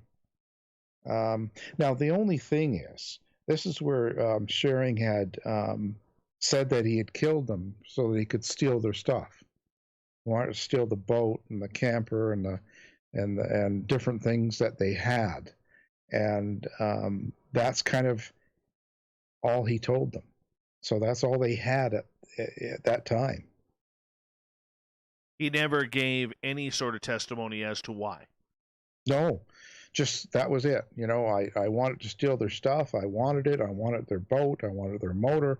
He had all these things that he wanted to steal. And when they did search where he lived, they did find some of their stuff. So, he did steal some of their stuff. So that's kind of all they had. Eastham knew there was more to it, that he didn't believe him, but they had no evidence. They couldn't even match the bullets. They had nothing they could say. They couldn't prove rape, or they couldn't prove any of that stuff. So they had nothing.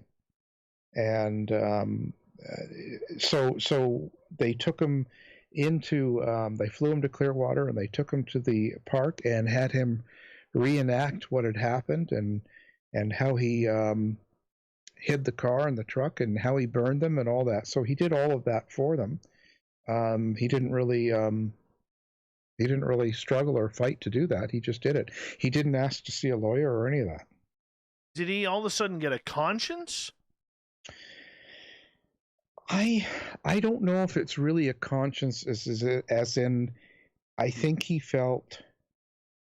You see, if you read through the actual interview, I think he just sort of got lured into it, got caught up, and he just he told him what he thought. All he had to. He didn't really come clean. He really didn't. From what you learn later on, compared to what he actually told them and what he confessed to, is two different things, and two different intentions, and way two different things that he did. It was just not even close.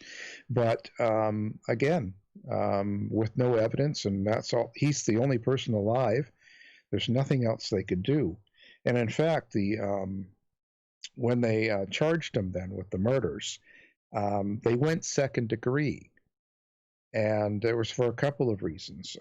They had no evidence of first degree, of intention, of him planning it.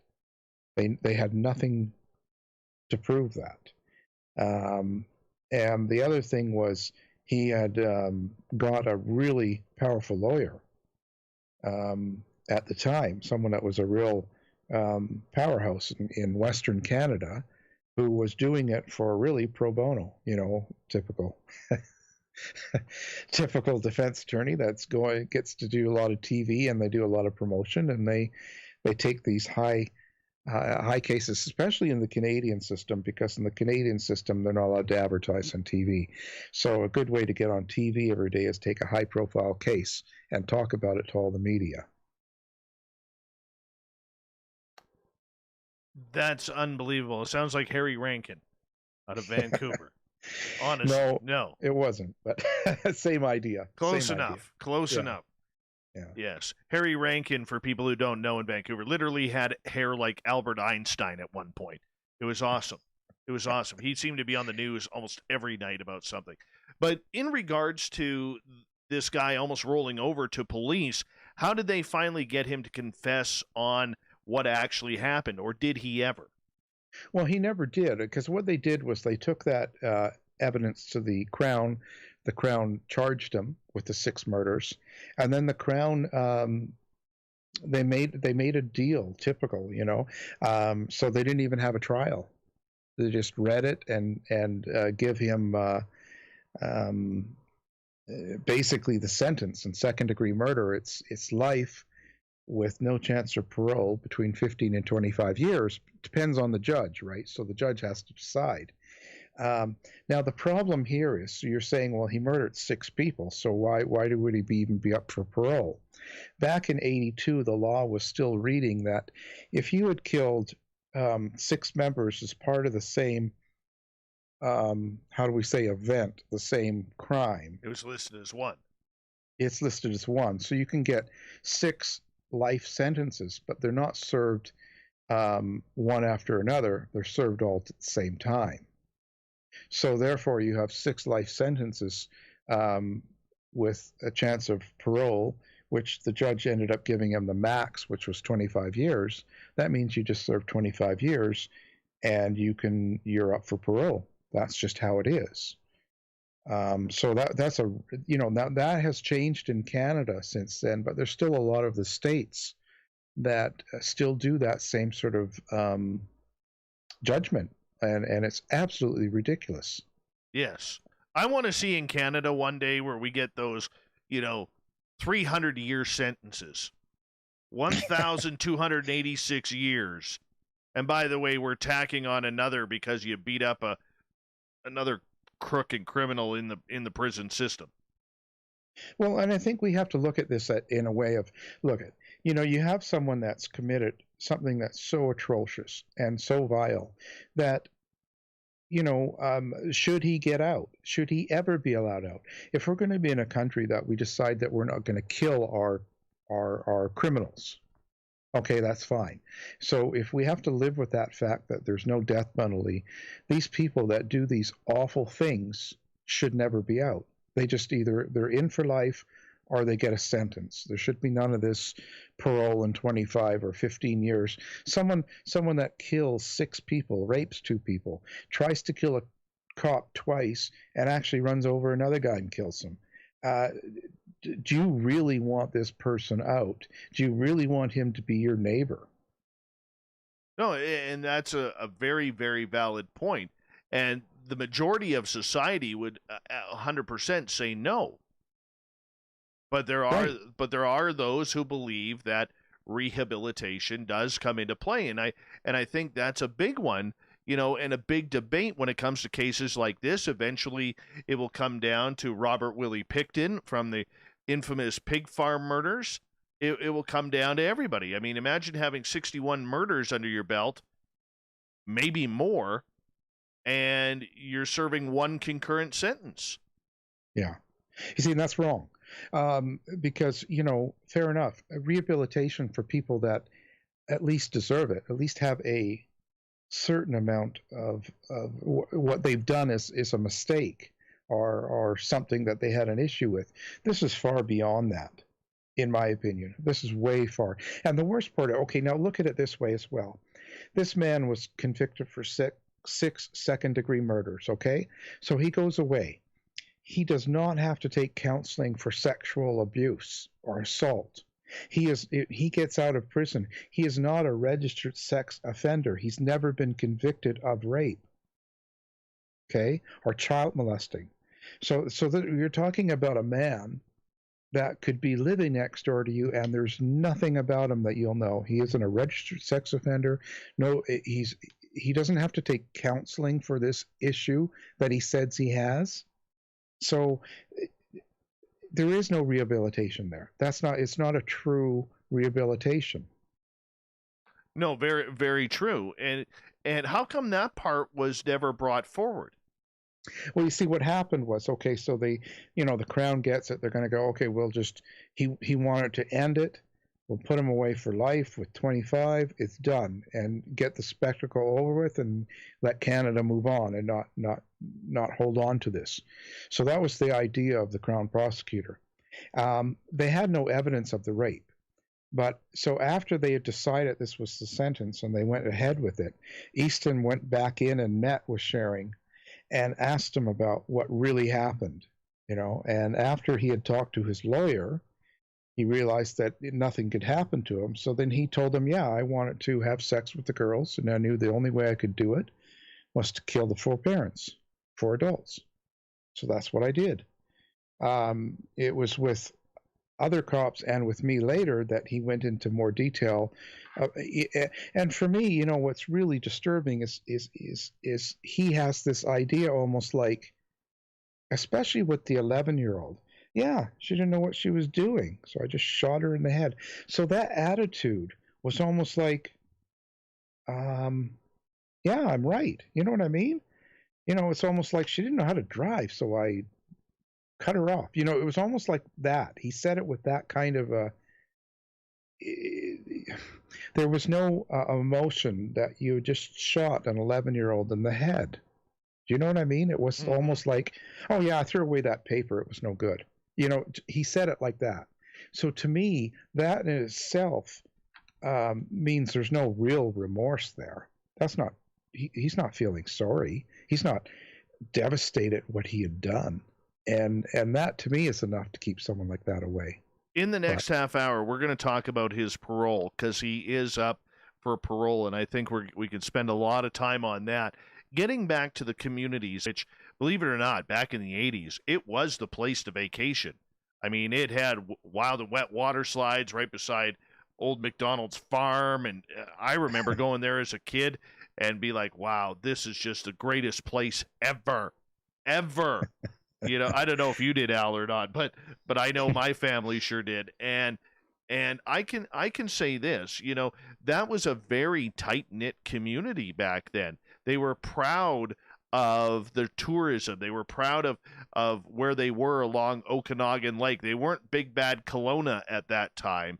They were a very proud little suburb of a great Okanagan area. And then you look at Clearwater, which is literally, stamped right in between I think 3 mountains. I mean, those are 2 communities that at a crime this heinous, you just don't heal over a year to 2 years or 10 years. No, and it takes a long time. I think the first 10 years was probably the hardest, because nobody knew what to do. Nobody knew how to behave. Nobody knew how to react.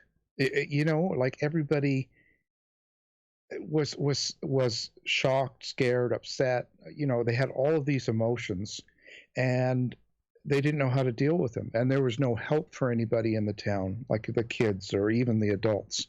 So it was a real strange sensation. It was almost like it was a dream. All of a sudden, everything changed. It's like one of those really bad horror movies. And everybody in the town was scared of everybody else initially. And then once they knew who did it, and then it was a fight to put them away. And it sort of shattered the town. It shattered their emotions. People didn't want to go camping. They didn't want to go skiing. Nobody would walk alone. It was like putting those little town people into the heart of a big city where lots of things are going on, and they didn't know really how to recover and protect themselves at the same time. Literally, that old-fashioned statement of those type of things don't happen here was very true in both of these communities. Yeah, it's like the old Mayberry, people left their doors open. People came over and sat in other people's kitchens and drank coffee and walked back and forth, and there was no there wasn't like it is now so much. There was no boundaries in the sense of people were very much, it was communal, it was more of a family. People walked to school together. People weren't scared to let their kids go out and play up and down and come back. And it was just a very freeing atmosphere. And that was taken away. I know exactly what you're talking about. I did an interview last night with a gentleman for his own podcast, and we were talking about, me growing up in Abbotsford, British Columbia, where they have a giant air show every year.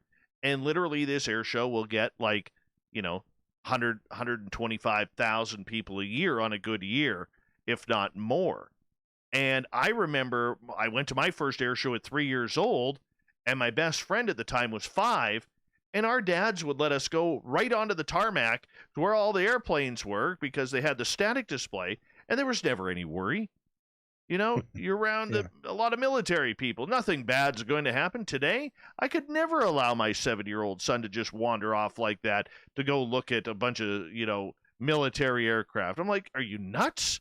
Like, it just doesn't happen that way anymore. Well, I think, like I said, we were kind of naive group. I think you and I were old enough to have seen the changes, lived through them, and it was just different. There was a total freedom that you had that society would never allow now. And I think that was kind of like the growing up, but for them it was instant. It happened like right now. So I think that was the difference. Some of us had natural time to gain the knowledge and to grow up and to learn these things. It happened overnight. It was just a smack right away. True that. And you also brought up in a lot of communities this size, even where I am, I know people in my community that to this day do not lock their doors. They don't even know where their house keys are. When they go out for family vacation, they don't even bother locking the door. Yeah. And which, yeah, I mean, it sounds unbelievable. It sounds Well, crazy. no, it's crazy. But I think that's where they were. And like I said, it was just an instamatic. All of a sudden, you had to figure out how to protect yourself. It was a totally different feel. And you had a lot of people that didn't know how to do it. They'd never lived that way before. So now all of a sudden, we got to lock our doors. We got to put chains on the door. Like it was totally, it was like growing up overnight, really quick. Yeah, it's terrible. Terrible. We only got about 2.5 minutes here before we have to go to break at the top of the hour. Alan R. Warren is our guest tonight on Spaced Out Radio.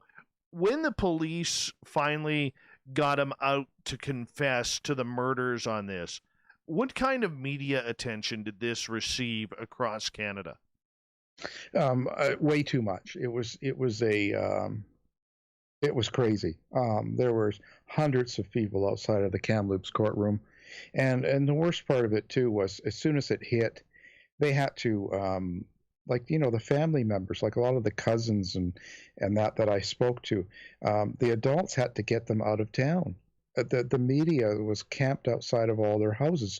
So you think about this, some town of 1,500, and all of a sudden you've got 20 media vehicles outside of your house 24/7. You've got all of this stuff happening. They had to hide them all in places so that they weren't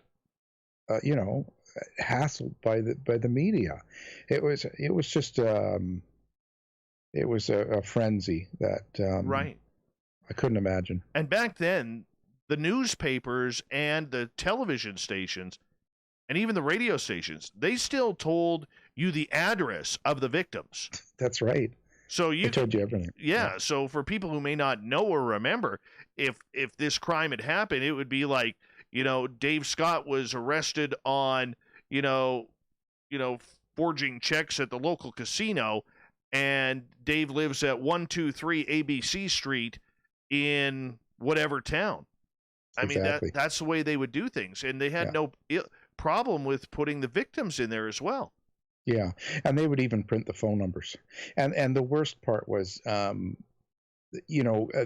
Johnsons had lived in the house, and they had his parents living there, who they were helping live there because they were older. So when they all went away and never came back, other family members had to move in to take care of them. And at the same time, so you're moving into a house where this family's missing and all of their stuff is there. You know what I mean? Could you imagine that feeling? Oh, I don't even want to. Yeah, don't even want to. It's scary enough, man. It's scary enough, and yeah, I couldn't imagine the emotion. Yeah, too much, way too much. And then when they found out that they had been, murdered, then they had to go through all the stuff and get rid of it, or do something with everything. It just, meanwhile you've got the media trucks outside while you're doing this. Mm-hmm. I just hear crazy. You. My friend, I'm going to get you to hold on right there because we have Alan R. Warren on for another 30 minutes here on Spaced Out Radio. We're talking about his latest book, Murder Times 6, the true story of the Wells Gray Park murders. You can get it at any major bookstore in North America as well as online. You know where to go. AlanRWarren.com is his website. We're going to talk about the parole coming up for David Shearing right after this on Spaced Out Radio.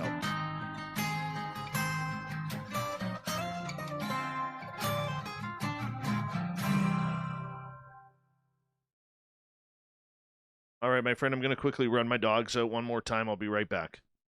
Sure thing. For the price of 1 cup of coffee a month, you can become an SOR Space Traveler. The Space Traveler act with other listeners, either live during the show or on our great forum. We want your stories, pictures, comments, and ideas. You'll get live video streams, exclusive content, and be a part of our newsletter. Stay in touch with everything SOR. The Space Travelers Club is just $5 a month at spacedoutradio.com. Hey, Space Travelers, this is John Resig, founder of the Tribe and Tribe Charities. If you know anything about our website, you know we like to do things a little different. We're not some faceless organization collecting money for a nebulous cause. our donor dollars go directly toward life-improving items. Then we give those items directly to an underdog who needs it most.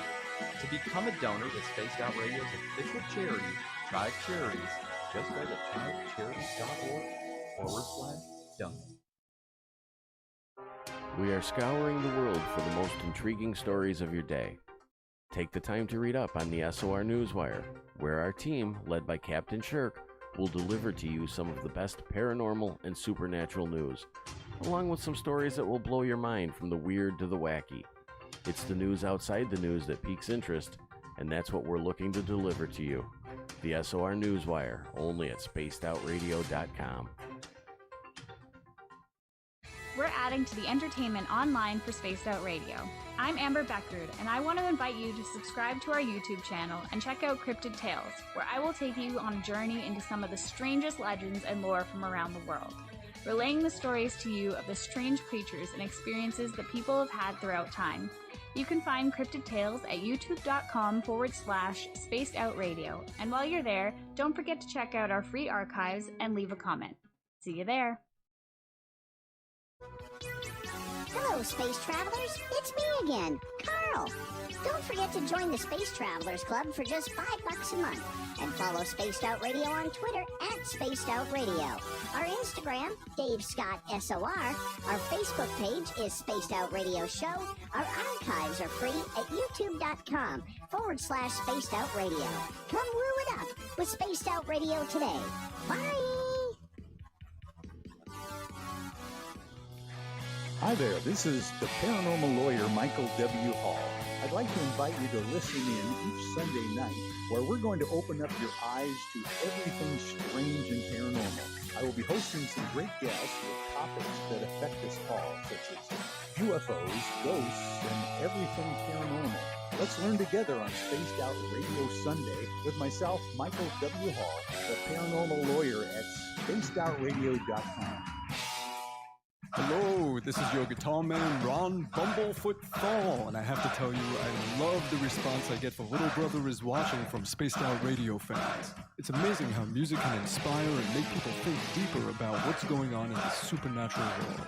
You can head over to my website, bumblefoot.com, to check out my music, my guitar workshops, my touring, even check out some of the hot sauces that I'm working on.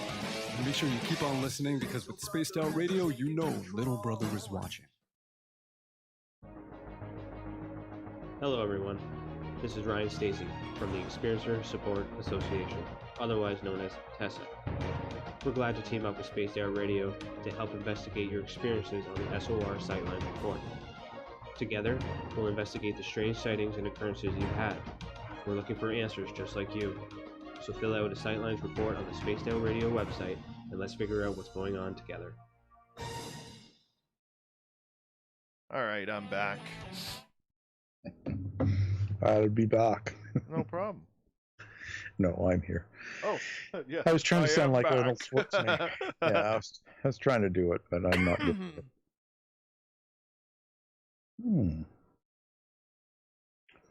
Let's see who's calling me names now. Oh, where are they calling you names? Oh, I don't know. I just pick a site and go to it. I get called all these things. Lefty. Work for the government, all that sort of stuff. Oh, isn't that nice? Isn't that nice? That's all right. That's all right. I hate that shit. I think it's, if in a way they're just really unhappy with their own lives, Oh yeah, absolutely. Right.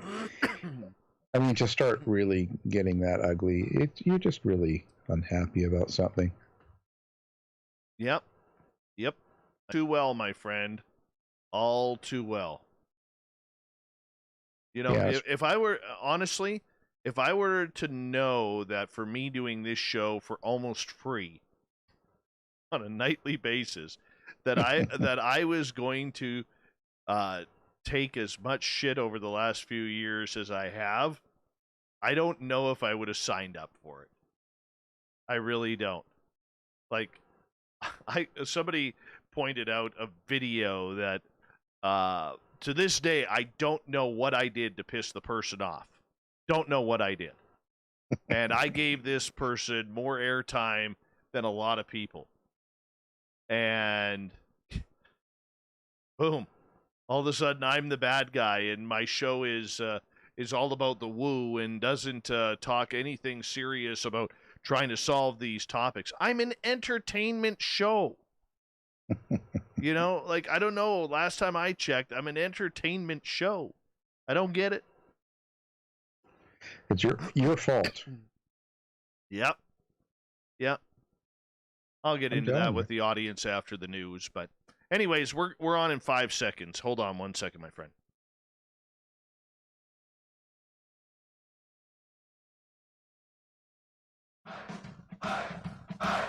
Would you like to connect with us? Head to spacedoutradio.com for all your latest show info. Now, back to Dave Scott and SOR. Third and final hour of Spaced Out Radio is underway tonight. Thank you so much for joining us. I really do appreciate the time. I want to remind you that if you've missed most of this show or others, check out our free archives by going to youtube.com/Spaced Out Radio. Do me the favor, hit that subscribe button. We also want to say hello to everyone listening in on our terrestrial affiliates around the continent and digitally on TalkStream Live, Revolution Radio, and KPNL.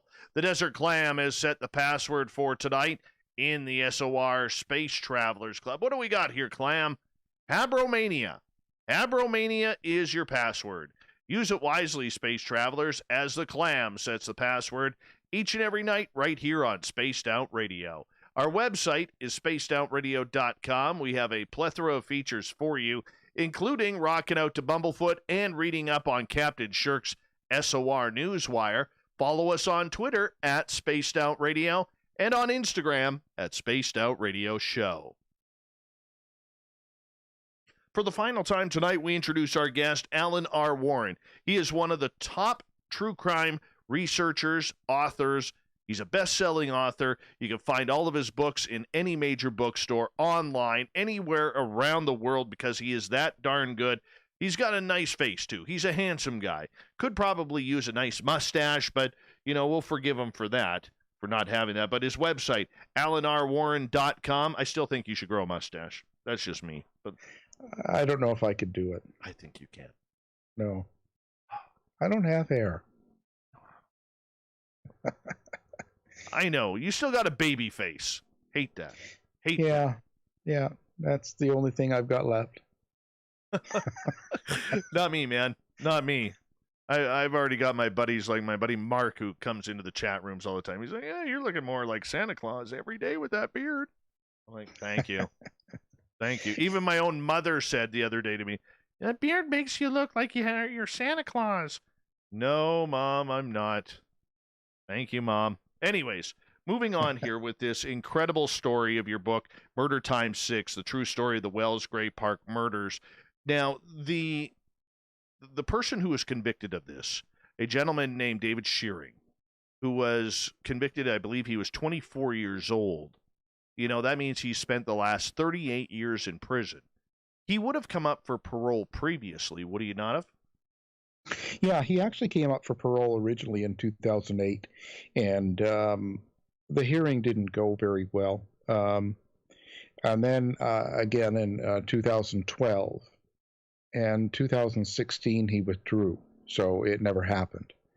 But the ones he came up for originally, he wasn't prepared.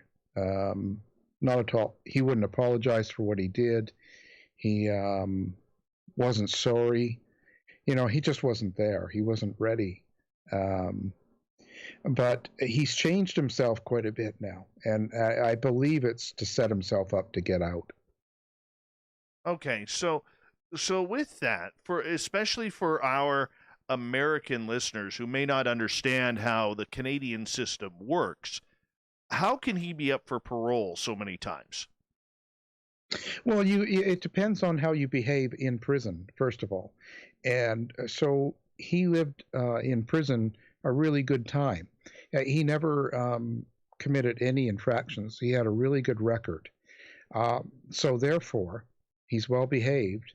Parole was up for 25 years, so he started being brought forward to it. So and it's usually about every 2 years, year and a half to 2 years. It depends.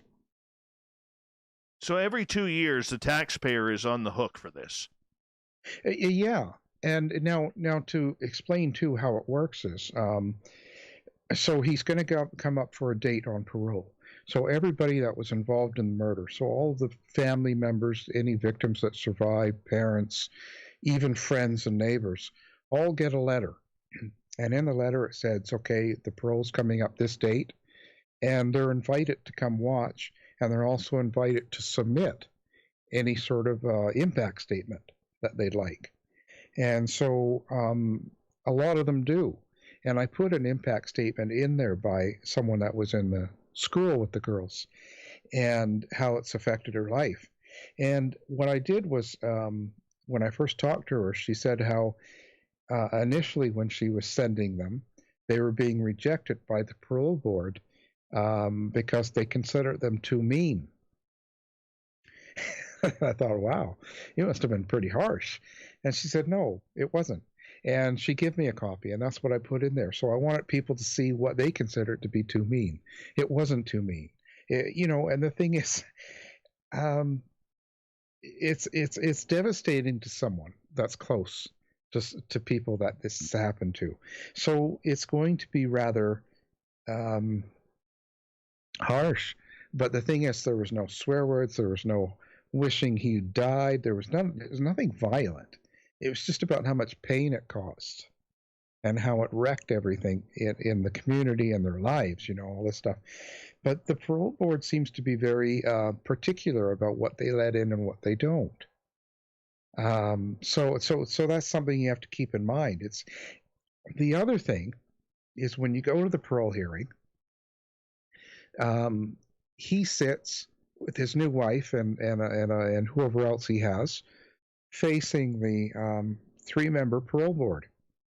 Families and anybody to do with the victim side is up in an audience on the back side. So he doesn't even have to face them. He doesn't even have to listen. They don't get to read out their statements to him. They don't get to face him and say, this is what you did. That's not part of it. They're just an audience spectator. Those statements are just for the board themselves. So for the statements, are the statements read out to the person? So, for instance, would they be read out to David Shearing, or are they just for the eyes of the parole board? They're just for the parole board. If the parole members want to use them in their questioning and during their time, they're allowed to. But quite often they don't. It's not, or they might take one question out of it or one part of it that raises a thought in their mind. But it's really for the parole board. We have to also look at, this murder happened in 82. A lot of the parole members were not even born, or they were just born when this happened. They're young people. And they have no awareness of this case, no personal awareness because they weren't alive. Do you know what I mean? That makes a huge difference. The other thing is, recently, he's changed his name. He's no longer David Shearing. He's now David. So the other thing he did was he had all of his criminal record expunged, from his record. So he doesn't have the manslaughter. He doesn't have the drug charges. He doesn't have the any assaults, theft. Any of that stuff's on his record anymore. He just has this second-degree murder case times 6 because it's considered 1. Is that because time has already passed? Statute of limitations? Yeah. If you actually apply. So what he does is, after a certain amount of time, if you've served good time, or if you've been good in prison, or in public, however you're living, you can apply and say, I've committed no new crimes in 25 years, and have it expunged. It's just a little bit of money. So he's just done that, but it's purposely. He avoided the last parole hearing so that he could change his name. He could get rid of all of those bad charges. He could reinvent himself, so that when he's presented next year, he'll have a new name, a second-degree murder charge, and a great prison record. In fact, he's in a medium mild security prison right now in Alberta, the Bonar Island one, which is between Calgary and Edmonton. It's like a high school, gardens, mattresses, internet, color TV. Oh, nice life of luxury there. Yeah, and get this. He gets 72 hours with his wife. They have these cabins on the prison property. They look like little cottages. She gets to come in and stay with him for 72 hours in this cottage. And they get to play house. They get to cook dinner, play cards, watch TV, have sex. They get to do all these things as if they were living in a little house. And the difference is they're of course they're guarded and they're locked in, right? So, but coming out of there, you almost realize that he's living better than a lot of people live in the outside. Yeah, 3 squares, fresh toothbrushes, soap when you need. And now, and the worst part is, just before COVID, he applied to get those day passes. He was approved for day passes, I believe 6 of them per year. He gets a 4-hour pass to go visit his family, and it's unsupervised. Unsupervised. He's allowed to leave the prison, go to his wife, spend 4 hours with her, and then come back to prison. Unsupervised. How is that even possible? I mean, I'm not going through the whole Constitution and the law, Canadian law, or anything like that, but this just seems so felonious on the government's part. Well, it's even beyond the government. The way Parliament is set up is they're outside of the Corrections Canada. Corrections Canada has its own political system, so it's kind of its own entity. Not saying it should be, but it's sort of how it's set up. It was something that was set up long time ago. So, and I think as long as the numbers are good enough, Parliament doesn't get involved. So as long as things stay okay, they don't step in. The problem with these day passes is it's part of the Corrections Canada way of getting these criminals back into society, right? Because their mandate is to get you rehabilitated and a working, productive person back in society. That's their mindset. So what these passes do is they kind of show how you're going to be, and it's also a way of sort of getting you your feet wet, so to speak. You're just getting a little bit of coming back into society, because it's changed a lot in 30 years, 40 years, right? True. So it's a slow way of bringing you in. Now, the only thing that stopped him from using any of these day passes is COVID.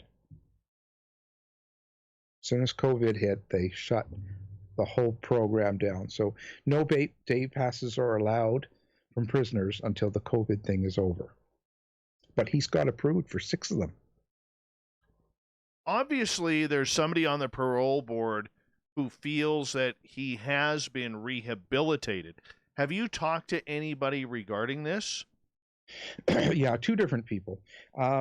It's not so much that they think that.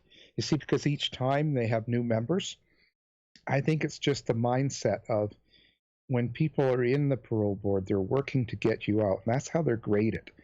It's almost like the idea that, like, police in the States are graded by your average, how many tickets you're giving if you're in the roads doing street traffic, how your conviction rate is, and capture rate. So we grade a lot of these people in these correction business jobs for their percentage numbers. And I think that's wrong, because over a period of time, you get people just looking to achieve certain numbers. So if you have, like, what I mean is, if you're going to meet 100 people in prison, and you have to get 60 of them out, so 6 out of 10. So think about that. I'm going to introduce you to 100 people this year, and you're keeping the worst 40 in. That's how you'll start to think, right? So over a period of years, the mindset is no longer about individual, what this person could do. It shouldn't matter percentage. It shouldn't matter. You shouldn't be going, well, the best 60 get out. It should be, if these people are acceptable in society and rehabilitated, they get out. If that's 2 out of 100, it's 2. If it's 50, that's great. If it's 80, that's great. But they don't do that. It's about the overall percentage. Do you believe that he will be eligible for parole? Yes. And when? He's up for, his date was supposed to be June of 21.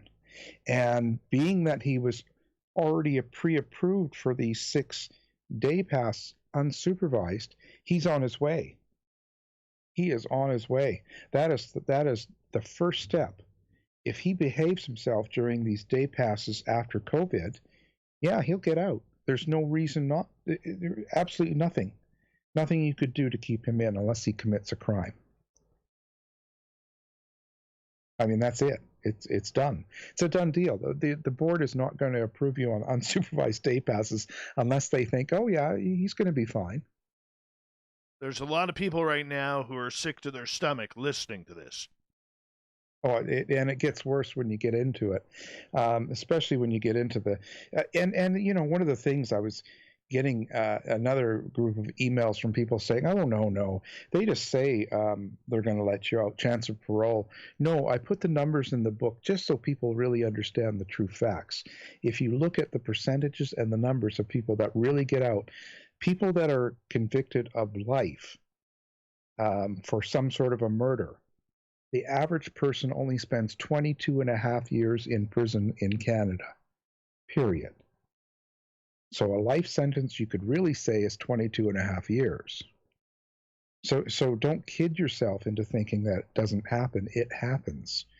And the last numbers we have are from 2014 because they're slow with numbers. And it was almost a 30%. It was 28.2% of those people that were released that had committed major crimes like murder and rape and stuff, recommitted crimes in the same category. So it's not a great number. The States is very similar. Don't think it's much better down there. It's not. They're under the same sort of pressure. They're under a different type of pressure because they run their court or their jails like a business. So it's about profit and that. So they let a lot of prisoners out due to their finances. So you get a lot of people that were not so much murderers, but they let a lot of rapists and assaulters out much sooner than they should be because of their numbers. So they've got issues too. In your opinion, if he does get out, is this the type of person who could potentially face some sort of vigilante retribution? I would say so. You know, after the last parole hearing that they did, they burned down his father's ranch, the house that he lived in. Somebody did. Yeah, I would say so. There's a lot of people, even family members I talk to, that wish they could get a gun in to the parole hearing and shoot him. They want him dead. They think he should be dead. And there's a lot of people that feel that way. There's still a lot of anger and rage, pain. But at the same time, there's also a lot of people very scared. There were some of the neighbors that I talked to that are, they're only like 50 years old now. They're the kids living next door, and they live in different cities. They didn't want their name and where they lived put in the book. They had to make sure that was, because they're so scared of him with the day passes and the possibility of parole. Even though he's in Alberta. Doesn't matter. I'm telling you, it's almost like it happened yesterday. They may be 50 years old now, but it's like it just happened yesterday. They're still holding on to it. And every time he's done these things, like had things taken off his record and all these things, they get a letter telling them. He goes to the doctor, gets a tooth pulled, anything, they get notified. So it stays with them. It's not like they can move on. My goodness. My goodness. I guess we'll have to get an update from you next year on this. Yeah, and if anything good about COVID, this is one of them, because they're not going to be doing any of these hearings. Everything's on hold until it gets some sort of control over the COVID. So right now, that hearing is still there, but they haven't been doing them. So I think everything's on hold. So it might give us a little bit more time. We've only got 2.5 minutes left with you tonight, and this show has been amazing, number one, but number two, it's flown on by, Alan, and I can never understand how when we have you on the air, how quickly these shows go. I mean, you're one of the best for a reason, my friend. Oh, no, hardly. I'm just here doing what I can. I don't have a great self-esteem, so I focus on what I do, and I try to do it as best I can for the people involved. Because again, like I said, it's not my story, it's their story, it's their life, and they're putting themselves out there by allowing me to write their story. And I think that it comes with a lot of responsibility, and it comes with something that we all need to think about. It's very important that we start supporting each other as a community in a country, and be very positive toward each other and help each other. So it's a very important thing. I get that. What are you working on next? Well, as in new book that I'm putting out, the next one will be probably Killer Queen. Killer Queen is homosexual serial killers. Oh, wow.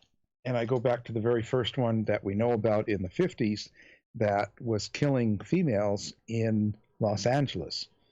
And I even got some of the old records. This is a very interesting case because most people think of like Bruce MacArthur, or they think like of a man killing gay men in the community. But we're going into another territory. This is about gay killers that kill females. Oh, weird. Yeah. Well, when do you plan on having that one out? I'm hoping February, but you just never know with COVID. But because I've got a lot of stuff together, so once it feels comfortable, I'll put it together. So probably next year. Yeah, I'll probably still be on chapter 8 of my book, man. I'm just saying. Maybe chapter 9. Maybe. Alan, it is always a pleasure to have you on Spaced Out Radio, and you're one of the few guests that we give an absolute open book to, that anytime you want to come on the air, you're more than welcome here, my friend.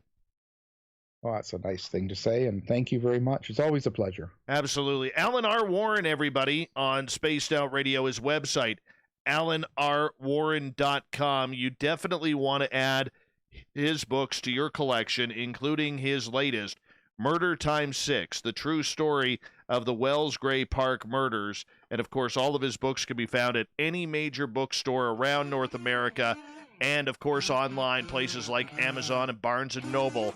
Coming up next, we have the SOR Newswire. We have the Thought of the Day. Stay tuned. More Spaced Out Radio continues right after this.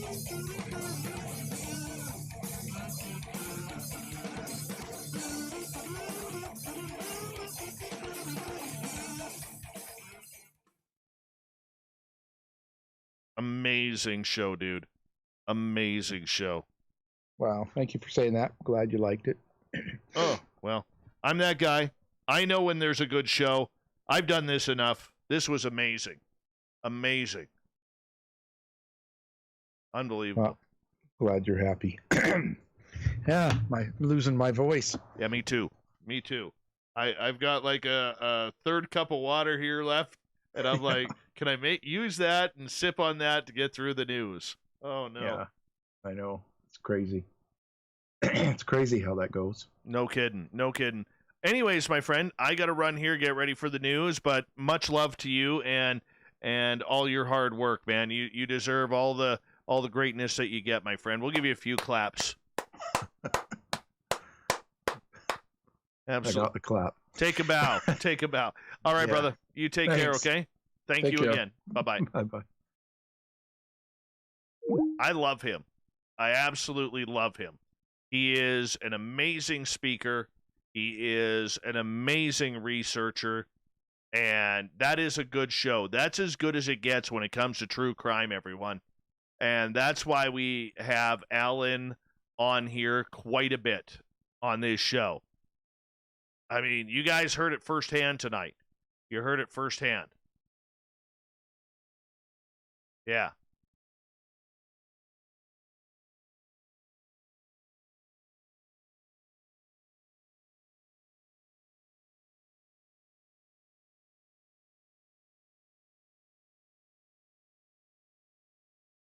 Unbelievable show. Unbelievable show. He's so good. So good. I cannot wait to read this. I don't read a lot of the books that I get, but this one is going to get read by me.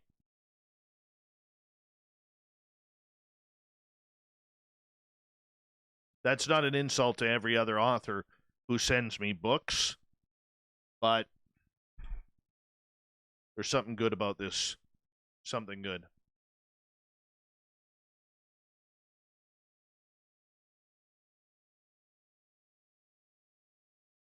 I'm trying not to slouch.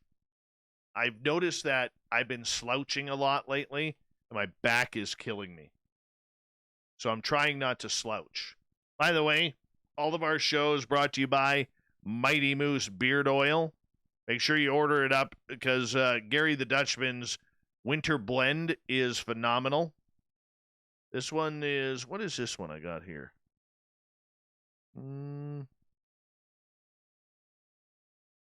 Let's see. Add 5-6 drops of beard oil in the palm of your hand for more bigger beards. Rub into hands and massage into beard. Enjoy. Ingredients: sweet almond and jojoba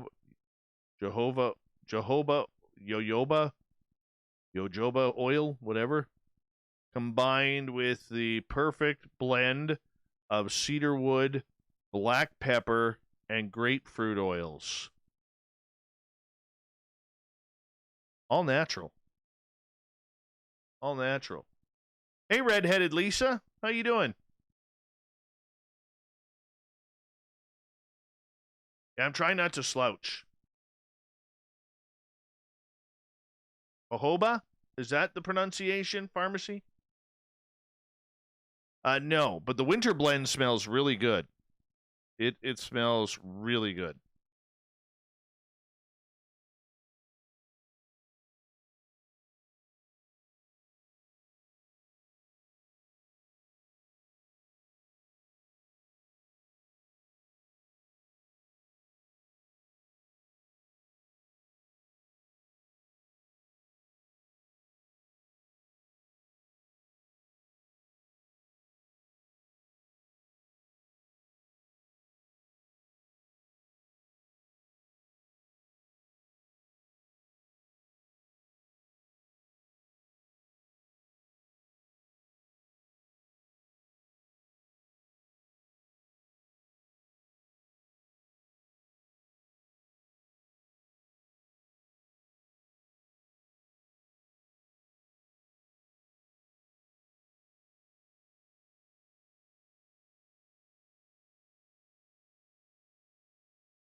All right, everybody, we got 10 seconds. Thank you once again to Major Lee, Vinny, and BBD Warrior for the super chats tonight. I really appreciate it. Thank you to everybody who's given us a thumbs up. Here we go with the news.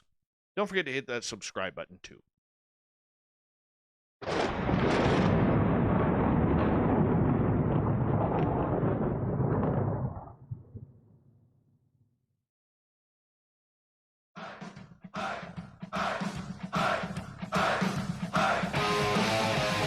grounded third. We're heading for home tonight on Spaced Out Radio. My name is Dave Scott. Thank you so much for tuning us in tonight. We really do appreciate earning your listening ears. I want to remind you that if you missed most of this show or others, you can check out our free archives at youtube.com/Spaced Out Radio. Just do old Davey the favor, hit that subscribe button. Our website is spacedoutradio.com, where we have a plethora of features for you, including rocking out to Bumblefoot and reading up on Captain Shirk's SOR Newswire. Follow us on Twitter at Spaced Out Radio and on Instagram at Spaced Out Radio Show. Speaking of the news, let's do this thing, shall we?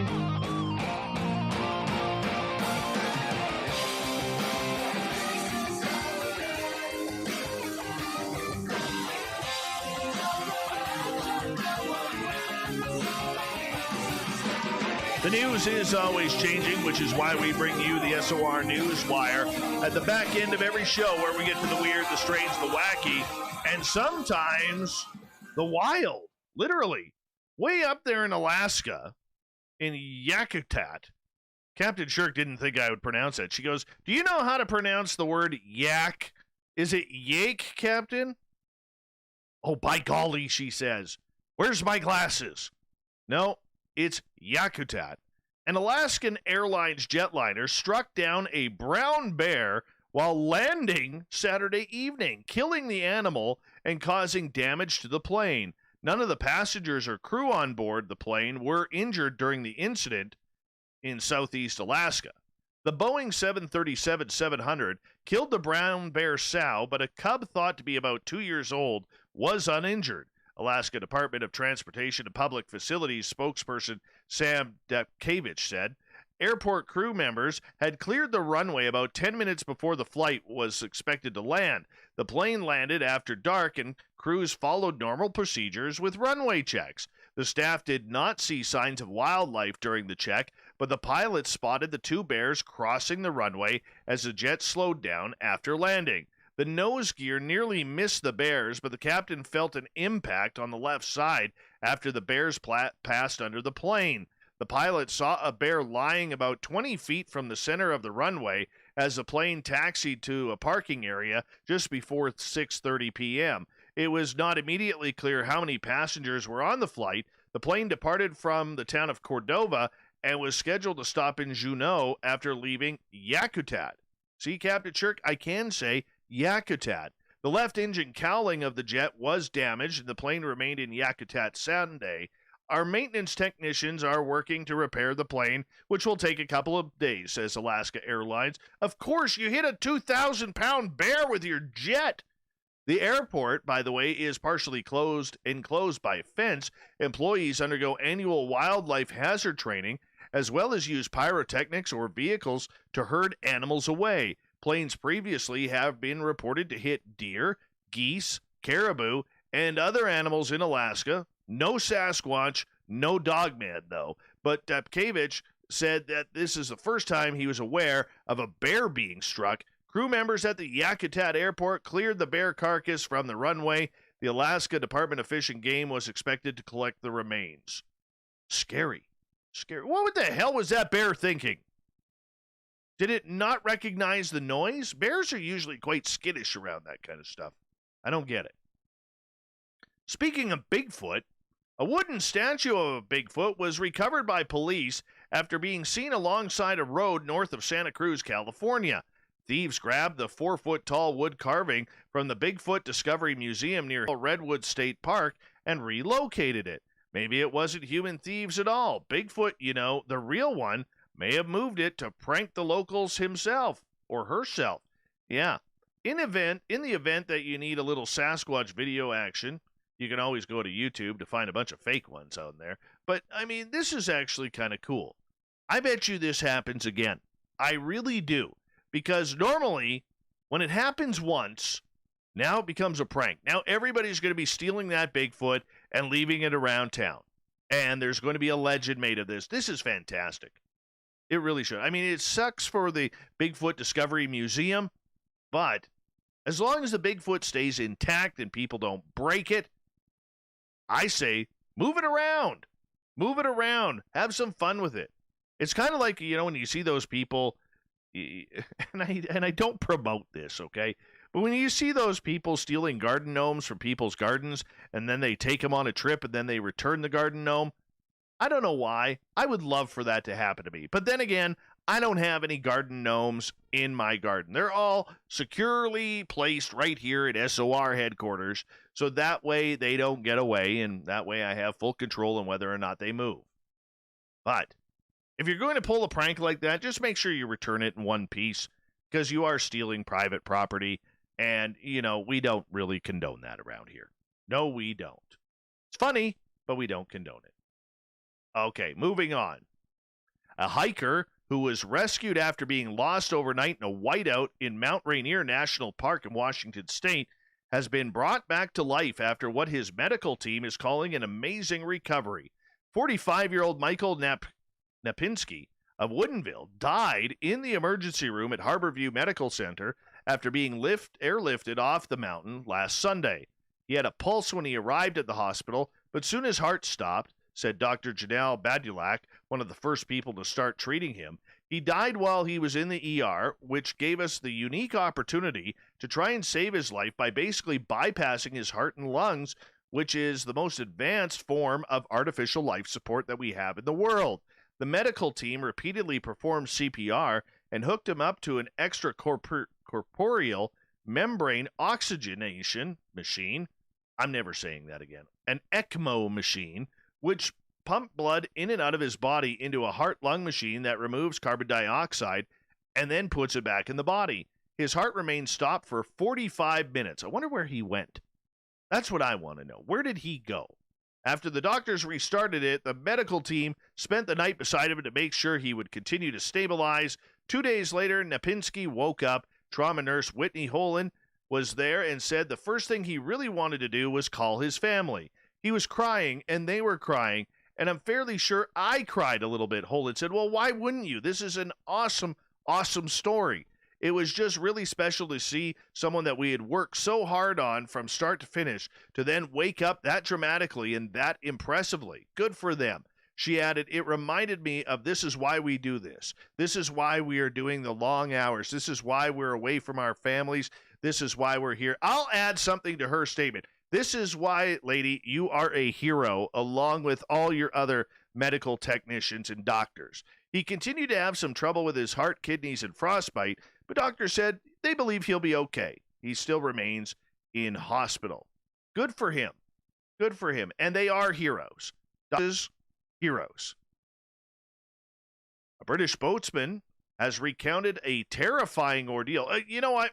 Before I even start this is why you don't go in the ocean, people. It's not just sharks anymore. We now have pissed off killer whales. The orcas are starting to gather, and they're angry. They are angry. So hear this story, this terrifying ordeal, during which a pod of 6 or 7 orcas, commonly known as killer whales, rammed a 45-foot-long boat. The strange encounter, which lasted 2 hours, occurred about 20 miles off the coast of Portugal in October. The yachtsman, David Smith, was on a job at the time transporting a boat from France to Gibraltar. I don't frighten easily, and this was terrifying, Smith said of the incident. Initially, Smith and his crew thought the approaching animals were dolphins, but it quickly became apparent that this was a pod of killer whales, and they were acting strangely. The orcas began to ram the underside of the boat and continued for around 2 hours. These killer whales somewhere in the ocean were watching a movie of Moby Dick, and they got brave. They got real brave. Anyways, it was continuous, he said. I think there were 6 or 7 animals, but it seemed like the juvenile ones, the smaller ones, were more active. They seemed to be going for the rudder. The wheel would just start spinning really fast every time there was an impact. Using a satellite phone, the crew alerted the Portuguese Coast Guard of the situation, who advised the crew to turn off their motor and take down the sail in order to be as uninteresting as possible. So, Smith says, then we were just there, adrift. But while I was on the phone, I could hear one of them ramming the boat again. At one point, one of the larger animals came right to the stern and flipped onto its back. You could see the bright white underside. The boatsman's greatest concern at the time was that the orcas could dislodge a part of the boat known as the rudder stock. If that fractures, you're really in trouble, said Smith. I was definitely preparing to ask the Portuguese Coast Guard to send a helicopter to get us off. Eventually, after a period of around 2 hours, the orcas just left unexpectedly. They came to us, not the other way around. This incident is one of at least 40 similar mysterious encounters between killer whales and boats that have been reported off the coasts of Portugal and Spain in the last 6 months. I'm telling you, they saw Moby Dick. Marine scientists are still trying to unravel what may be causing the orcas to consistently target boats in such a way, a behavior that has only been reported a handful of times before this recent spate of encounters. Scientists believe that 3 young orcas, known collectively as the Gladyses, maybe they should be renamed the Karens, may be involved in many of the recent incidents. Orcas are highly complex, intelligent, and social animals, so they try to understand their behavior.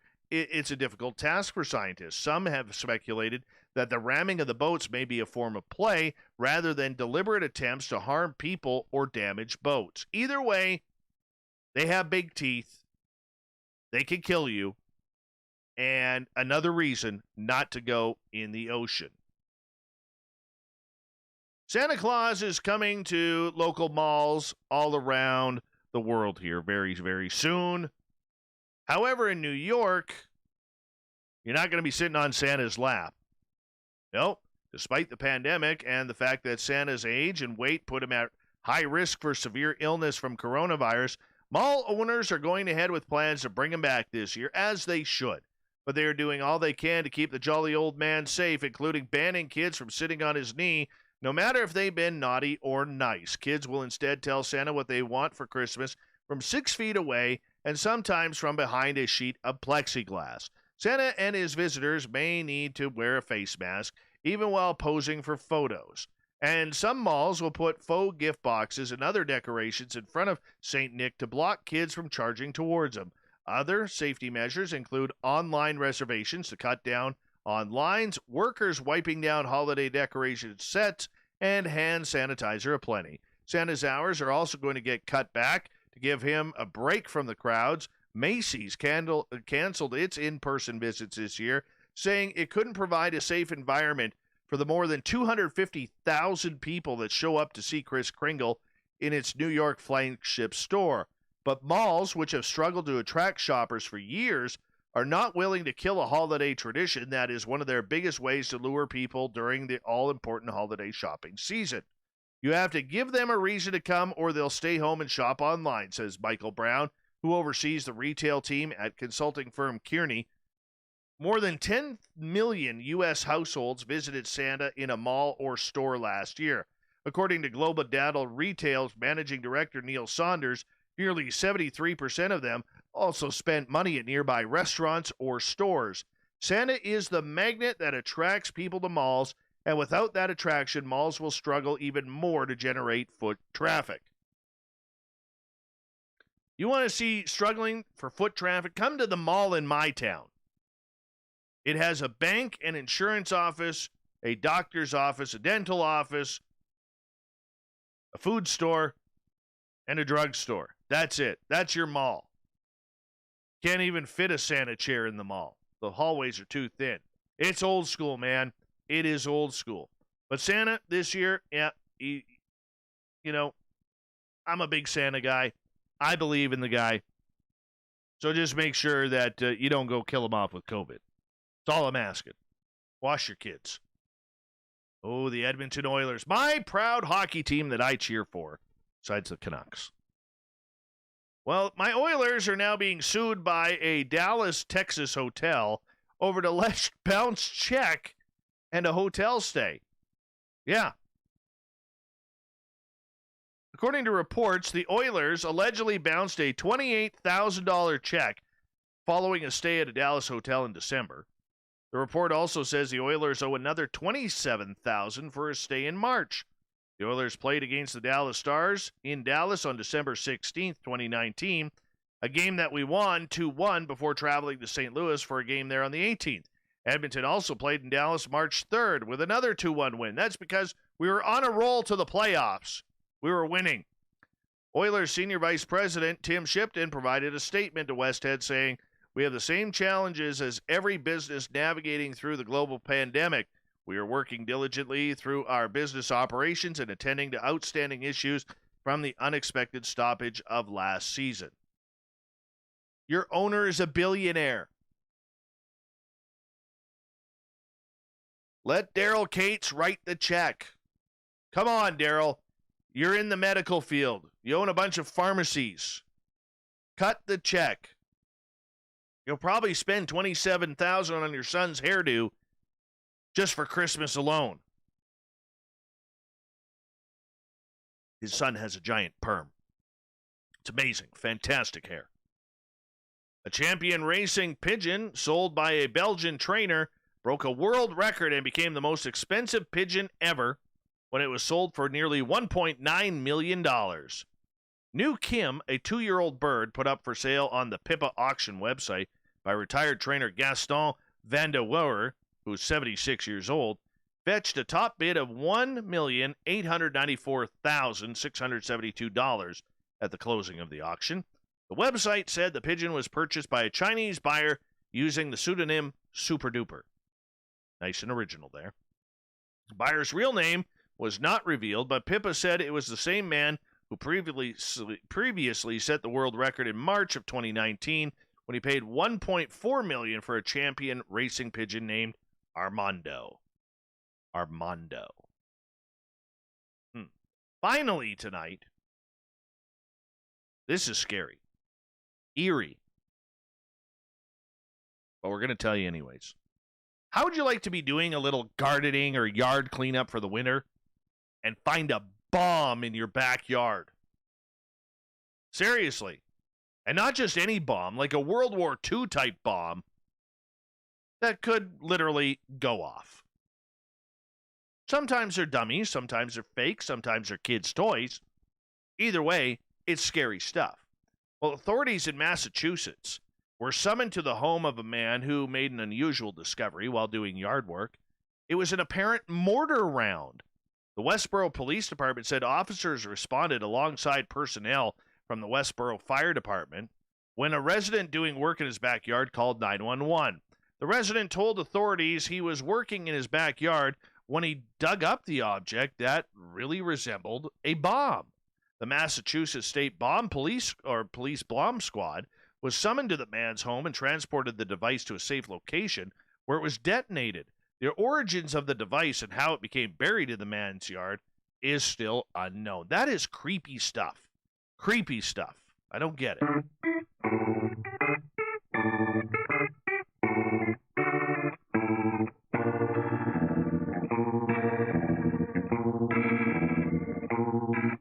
Thought of the Day happens every night at this time, where we ask a question on our Facebook and Twitter pages, then read your responses on the air because we love the audience participation around here.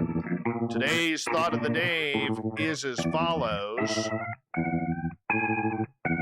Let's have some fun, because I knew this book with Alan was going to be a little bit morbid, so I figured we'd have some fun. Describe to me your worst first date experience. Reverend Keith getting into the action, right? Well, I meet this girl in a bar in Soho. We were drinking champagne like it was soda. She asked me to dance. Man, that girl could hug. Nearly broke my spine. So she invited me to her house. Let's say the rest of the night did not go as expected. Reverend Keith apparently had a date with Lola. Lola. L-O-A? L-O-L-A? Lola. That's awesome, Reverend Keith. Thank you for your humor. Alex, let's just say when a girl asks, what do you do? And you answer with Bigfoot, zombies, and living dinosaurs, thinking you are escalating the sexual tension. You are not. As it turns out, it's not a turn-on. Who knew? Gary, first kiss and banging our teeth together after holding each other for half an hour. Then I said, I got to go do my paper round. That is awesome. Krista, ooh, I have several. Sitting in a busy restaurant, and my buddy leans over to me to show a video of his new puppy. but he accidentally clicks a sex tape of him and someone else right as the waiter comes up, volume in full as she starts moaning. Oh my goodness. Kimberly, I remember one guy who took me out for dinner and I wore a brand new outfit. The restaurant had bamboo chairs and my sweater got caught on the chair as we were getting up to leave. And while the date went well, he used that situation as his excuse for never seeing me again, the imbecile. Other than that, many first dates have turned into relationships. The dates were great. The relationships, not so much. And finally, James. Oh, God, I'm trying to forget this one, but here it goes. Got fixed up by my brother and his wife with their longtime friend from high school. Went to a bar and were drinking too much, but we were making out a lot, so not paying attention to the band or anyone or even the time. Had to leave after midnight because I was scheduled to be on a plane for South Korea, DMZ, in the Army at 7 a.m. Nothing good happens after that. Did not get to sleep until almost 2. Tired and drunk. No making sweet love. Had to go to Syracuse, then St. Louis, then Seattle, then Tokyo, then Seoul. Slept on the planes, got real sick and sleepy as hell when I got to South Korea. Found out I got mononucleosis, but bedridden for a week. Zero energy, no meals except for water and bread. The Army didn't like that at all. Oh, sorry, James. Thank you to everybody on the Thought of the Day. We'll do it all again on Facebook and Twitter tomorrow. Thank you to Captain Shirk for the news and Alan R. Warren for a great night of true Bumblefoot Thal rocking in the background with Little Brother is Watching. Bumblefoot is the official music of Spaced Out Radio, rocking us in and out of every single show. Get your horns up for the guitar god himself. Special thanks to everybody listening in at home, in your cars, at work, wherever you may be. Thank you to everybody in our chat room, Spreaker, YouTube, LGAB, Rev Radio, the Space Travelers Club, and our website, Facebook, and the Snarkers at hashtag Spaced Out Radio on Twitter. Remember, this show is copyright by Spaced Out Radio and SOR Media Ventures Limited. Thank you so much for choosing to share your evening with us, because together, my friends, we're watching. We own the night. Mr. Bumblefoot, we need a flavor. We need you to take us home.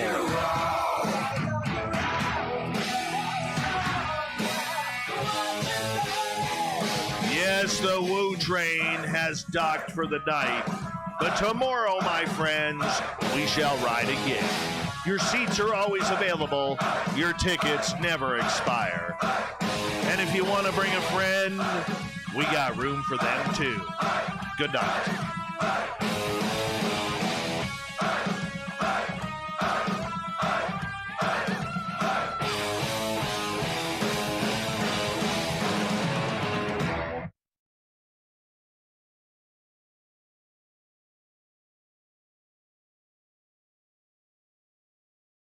Yes. Yes, that is a good rockin' show right there, people. Good rockin' show. Great guest, great news, great comments. Damn it, that's a good show. That's about a 9.6 out of 10, that one. 9.6. Solid radio right there. Solid. Oh, man. What a good time tonight. Great time. I had fun with that one.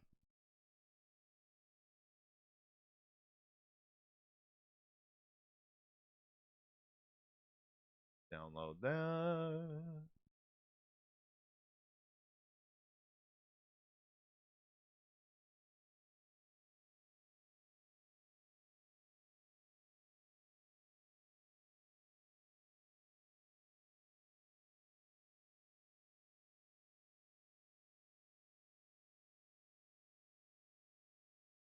All right.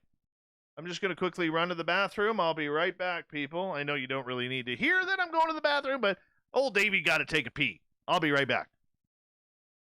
Yeah, wait there.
All right.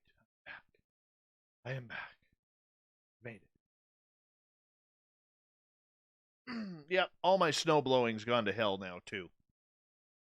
How fun is that? Mm-hmm. I know. I know. It sucks.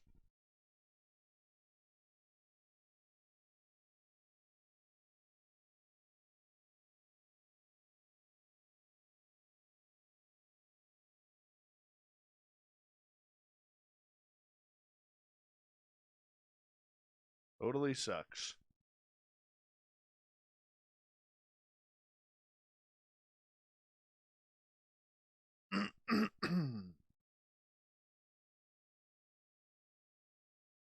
Where's the shows?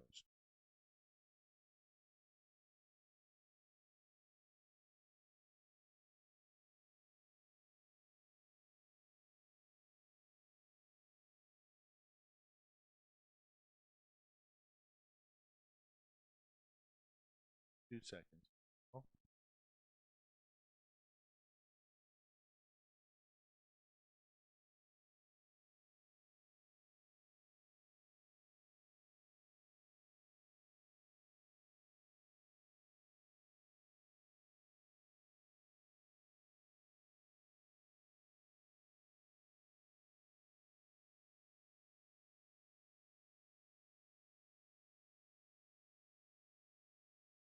All right, let's get this thing going.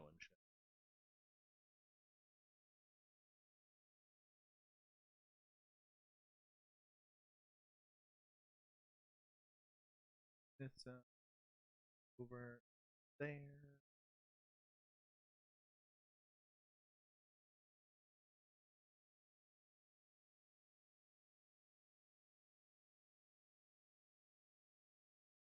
All right, now I got you.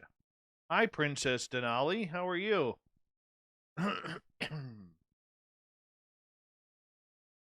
Corns is around. He's just been really busy at night right now. Hello, Fapster. How are you, buddy? How was your weekend? Please let us know.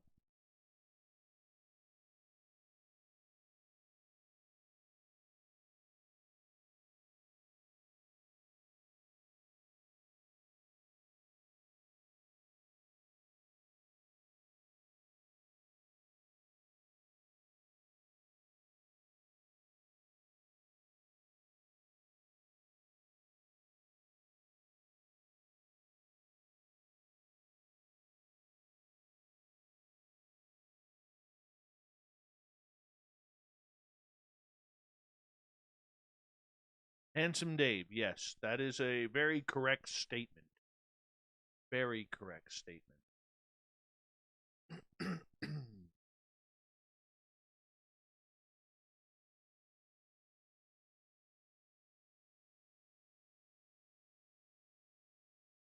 Corns has been running our other chat room for a while on Spreaker, trying to get that going. So that's what he's been up to.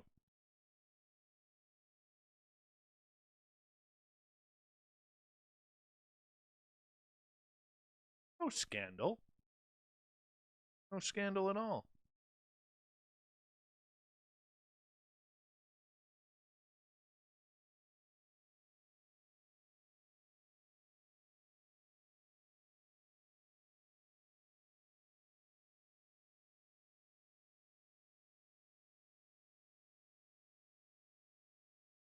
Hey, Raul, how you doing, man?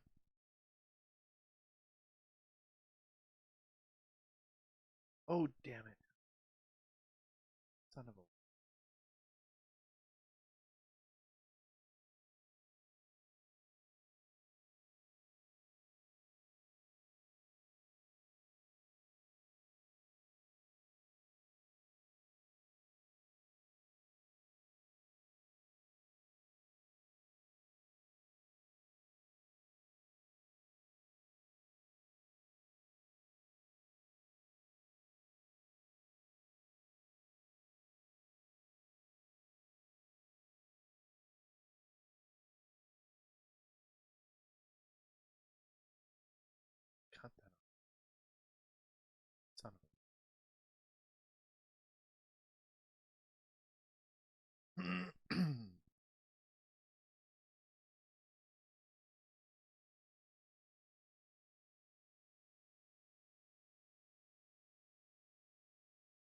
All right, where is the...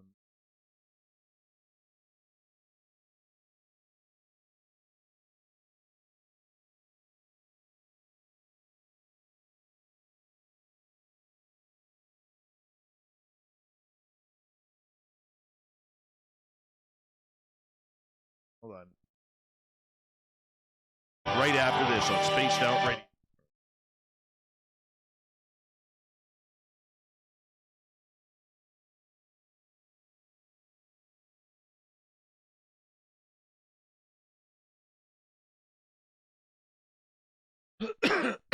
So, my American friends, I need some honest answers here.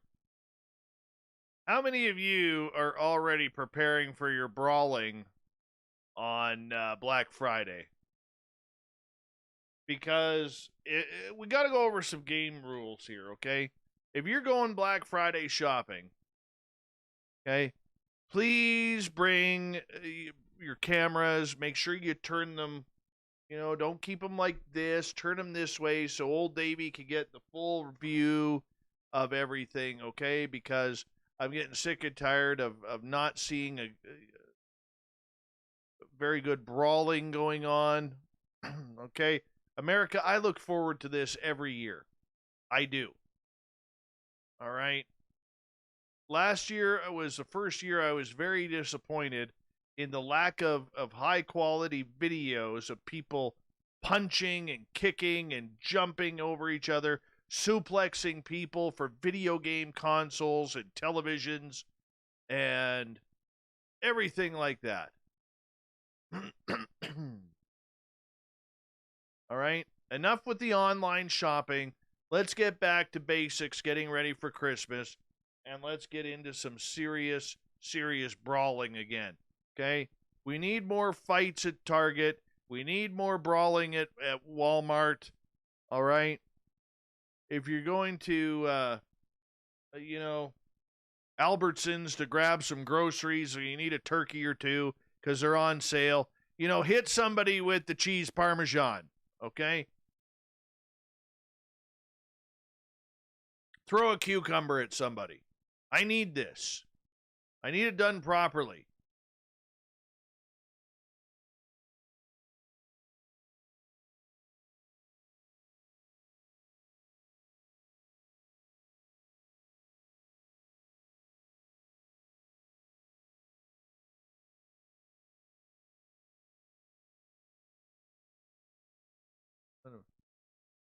There's one. There's two. Now we got it. Let's go to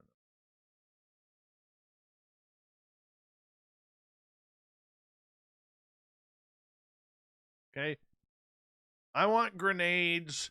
I want tinfoil on your knuckles. I want you looking like you're going into combat.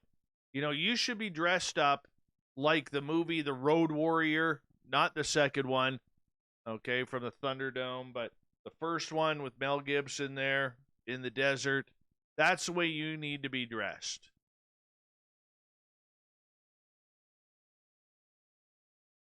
Okay?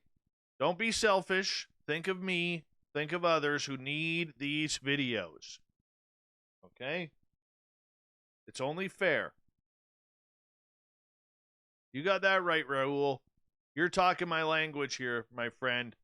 You are talking my language.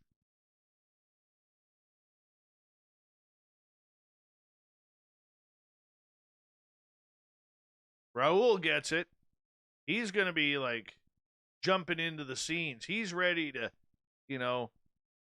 maim and hurt people. It's what it's all about on Black Friday.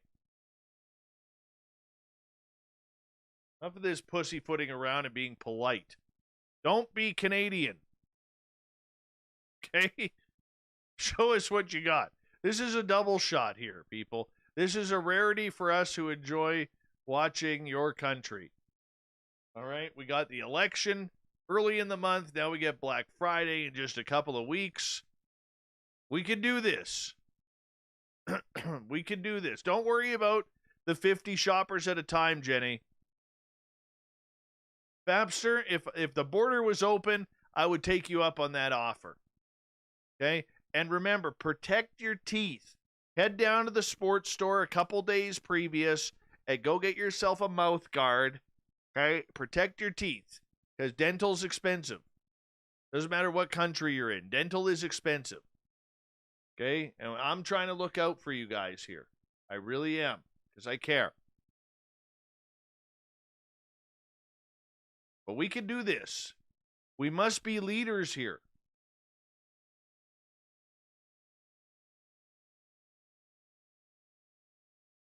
We must be leaders.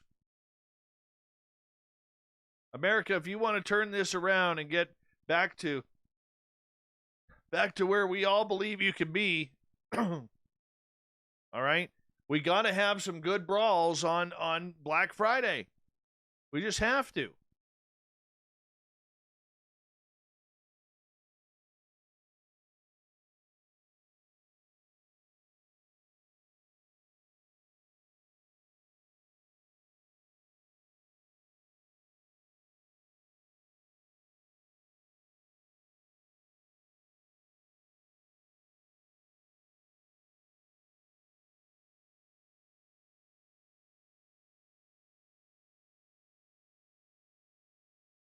We can do this.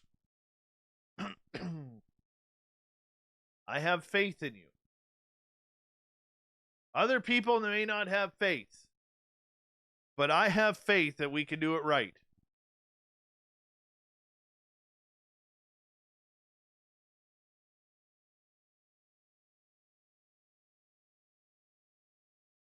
Hey, Bombshell Bomber, how are you?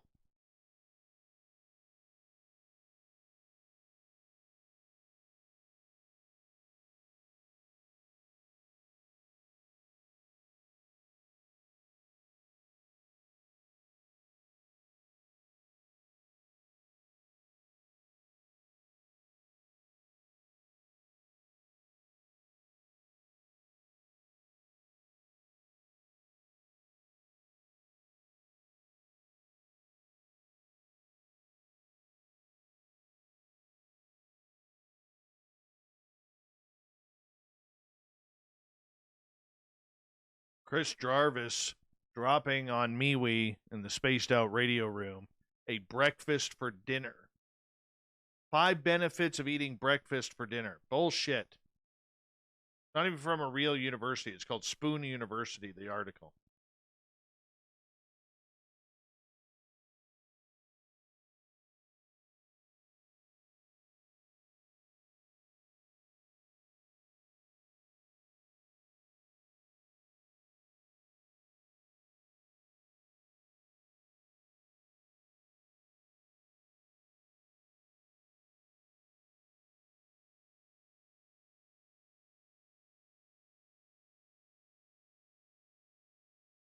Bullshit there. Breakfast for dinner. I don't understand this Google moderator team. I'm going to Google that right now. What is the Google moderator team?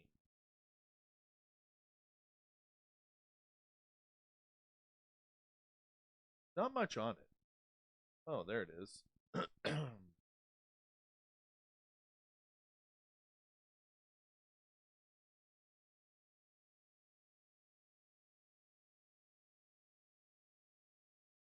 I don't know. Either way, figure it out.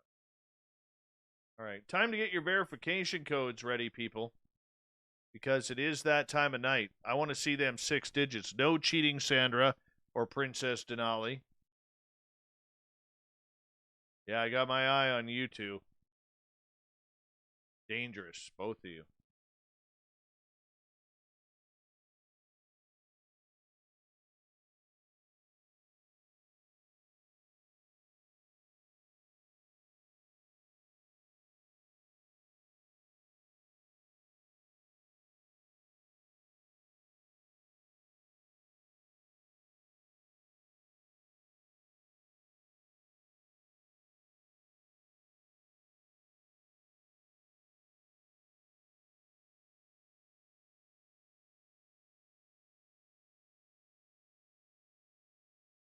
Google moderator.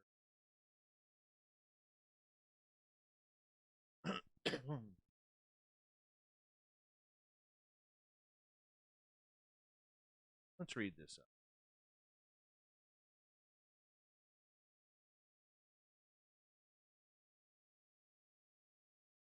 Oh, that one's been.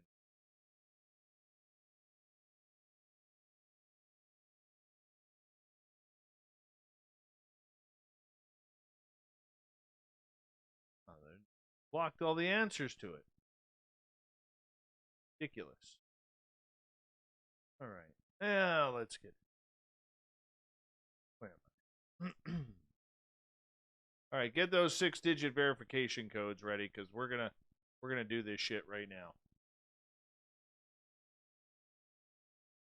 Your verification code for tonight is 703430. That's 703430. Verify wisely, space travelers, because we want to make sure that you guys get verified. Never want to go unverified.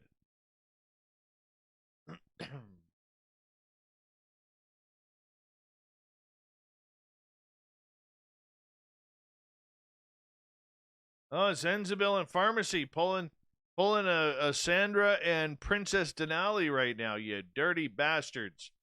Hi, Lunar Tina. How you doing, beautiful?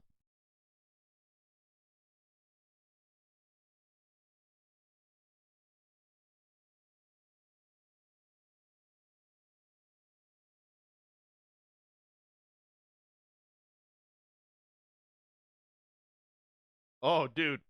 Babster, I would be in full hockey gear, man. Full hockey gear. You got to be ready to rumble on that. You have to.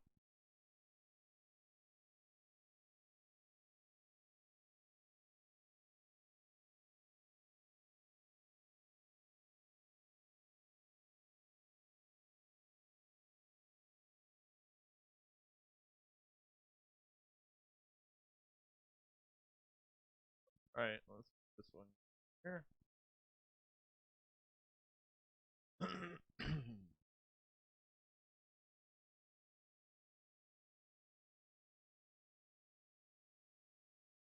Davey feels a sore throat coming on. You know what that means?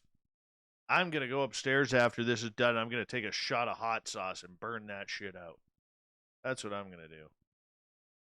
I know exactly the one I'm taking, too.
Canadian maple cookies are good.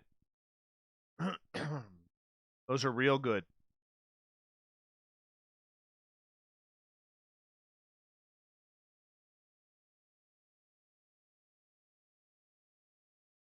Oh no, I won't go full Hulkamaniac. I'm bringing out the Iron Sheik, man. My shoes will have hooks on them.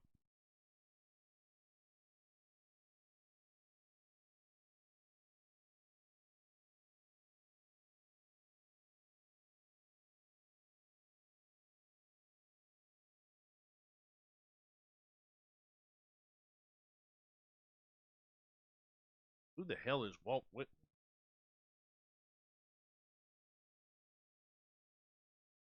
Oh yeah, that is a good look.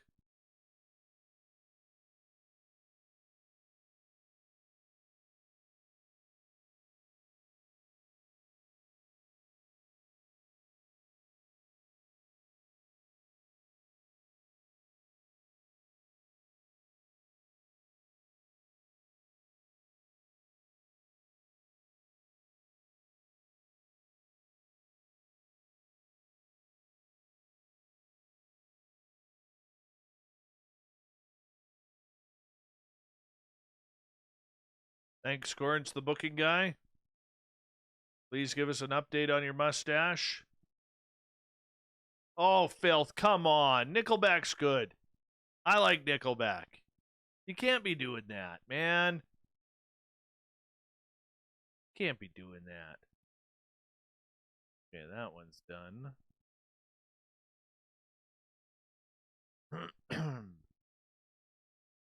You got that right, Fap. There's going to be a lot of suplexes and a lot of camel clutches. What the hell is this, Filth? You don't like Nanaimo bars?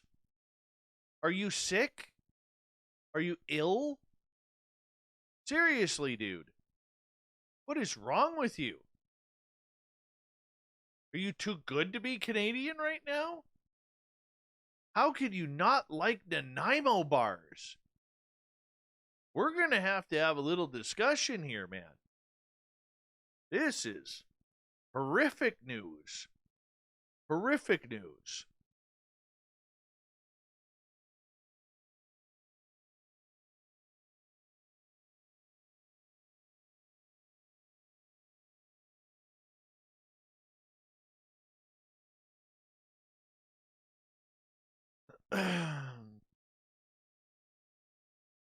Oh, Filth. I think, you know what, Filth? I think we got to go. I think you pick the hockey arena. I think we got to go.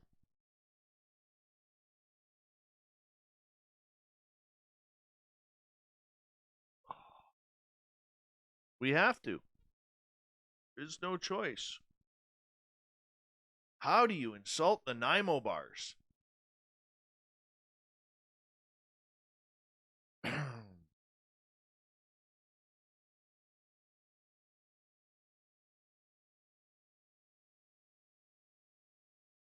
I agree with you, Raul.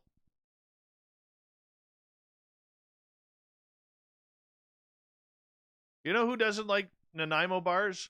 People who vote for Trudeau.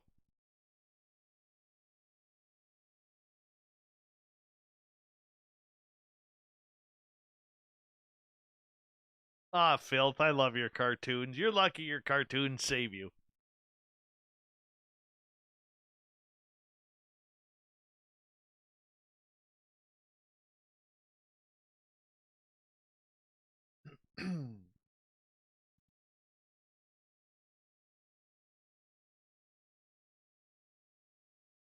Oh, dirty Filth. You're amazing.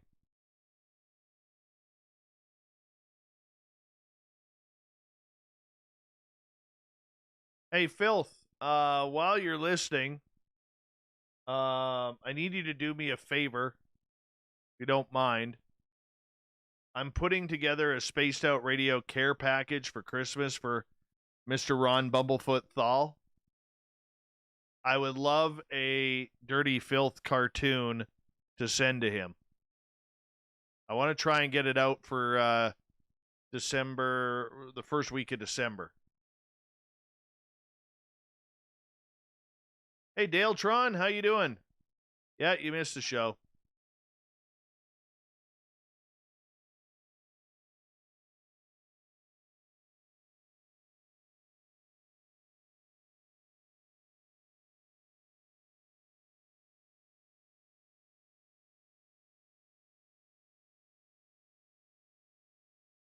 Hey, I got some great orders coming in for T-shirts here. Thank you so much. I'm going to be getting back to you all with pricing and shipping and everything that goes along with that. So bear with me here. Give me a couple of days. I'm going to try and wrap a lot of those up on Thursday, and then go from there. But don't forget, you can go to facebook.com/the SOR Vault. That's the best place for you to get our T-shirts right now. I do have to get it linked into the website yet. Hold on, Chris Jarvis. I don't like Big Turk bars, hockey, or Rush.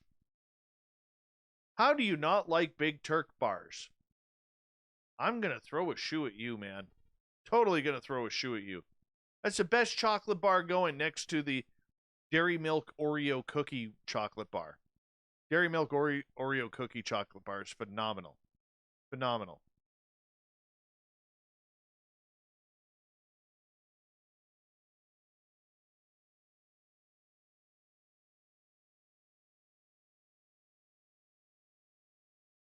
I don't like Rush either.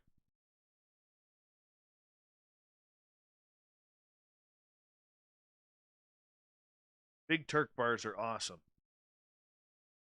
You know, hey, you may not like hockey. That's okay. But if you're insulting a Big Turk bar, then again, I don't know many Canadians who actually like it. I think I'm one of the few. It's just tradition.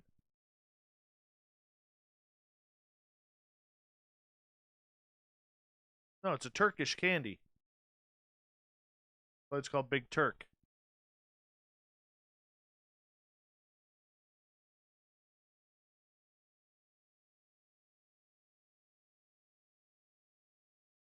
Hold on, what did I miss about Chris being an ex-pro what?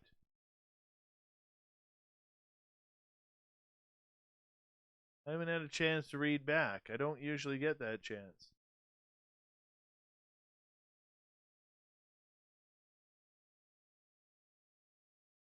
What'd you do to your foot? You got gout? Chris Jarvis, you got a bad case of gout? Be honest. It's embarrassing, but be honest. Bap, come on. GNR does not suck. Okay? It's an illness you have now. Gotta get over that. Anyways, old Davey's got to get to bed here. I'm tired. This was my day. My alarm rang at 7. Crawled out of bed at 7:15. Got my little guy ready for school. Made him breakfast and everything because I'm that guy. Took him down to the bus stop for 7:50. He gets on the bus at 7:55. I walk back home, whopping 2 minutes. I'm fast that way. Take my dogs outside for a few minutes, then bring them inside. I go in and shower, meditate in the shower, because that's where I meditate. And go to work till 5. I think I left work at like 5:06. Race home, pick up my boy, get him to hockey for to the rink for like 5:40. He's on the ice till 7. Get home about 7:15, 7:20, and eat dinner. Then be in the studio for 7:35. Prepare for the show. Do an interview with Al Warren. Read the news. Read the thought of the Dave. Edit the show. And it's now 12:33 a.m. I hope you don't mind, but I'm kind of tired. So on that note, I'm going to head off to bed. Remember, our brand new shirts, we got more swag coming very soon. Our brand new shirts are at facebook.com/the SOR Vault. All you got to do in order to put an order in is send us a message. We will send you pricing and shipping and handling, of course. Remember, if you are in the United States or anywhere where your dollar is more than ours, check it out. You do get a big-time deal on that because Canadian dollar is worth shit right now. The Northern Peso. Anyways, thank you to Major Lee, to Vinny, to Warrior for the super chats tonight. Really do appreciate it. Really appreciate the love. Thank you to our brand new subscribers who have come on in recently. And we will go from there. So I appreciate each and every one of you tuning on in. Thank you to everybody giving us a thumbs up and thumbs down. I do appreciate it. I love you all. We'll do it all again tomorrow night. Our guest tomorrow night is Paul Eno. We're talking everything paranormal, weird, strange, Men in Black, and from there. So that's what we're doing. All right, boys and girls. Love you. Take care. We'll see you tomorrow night. Good night.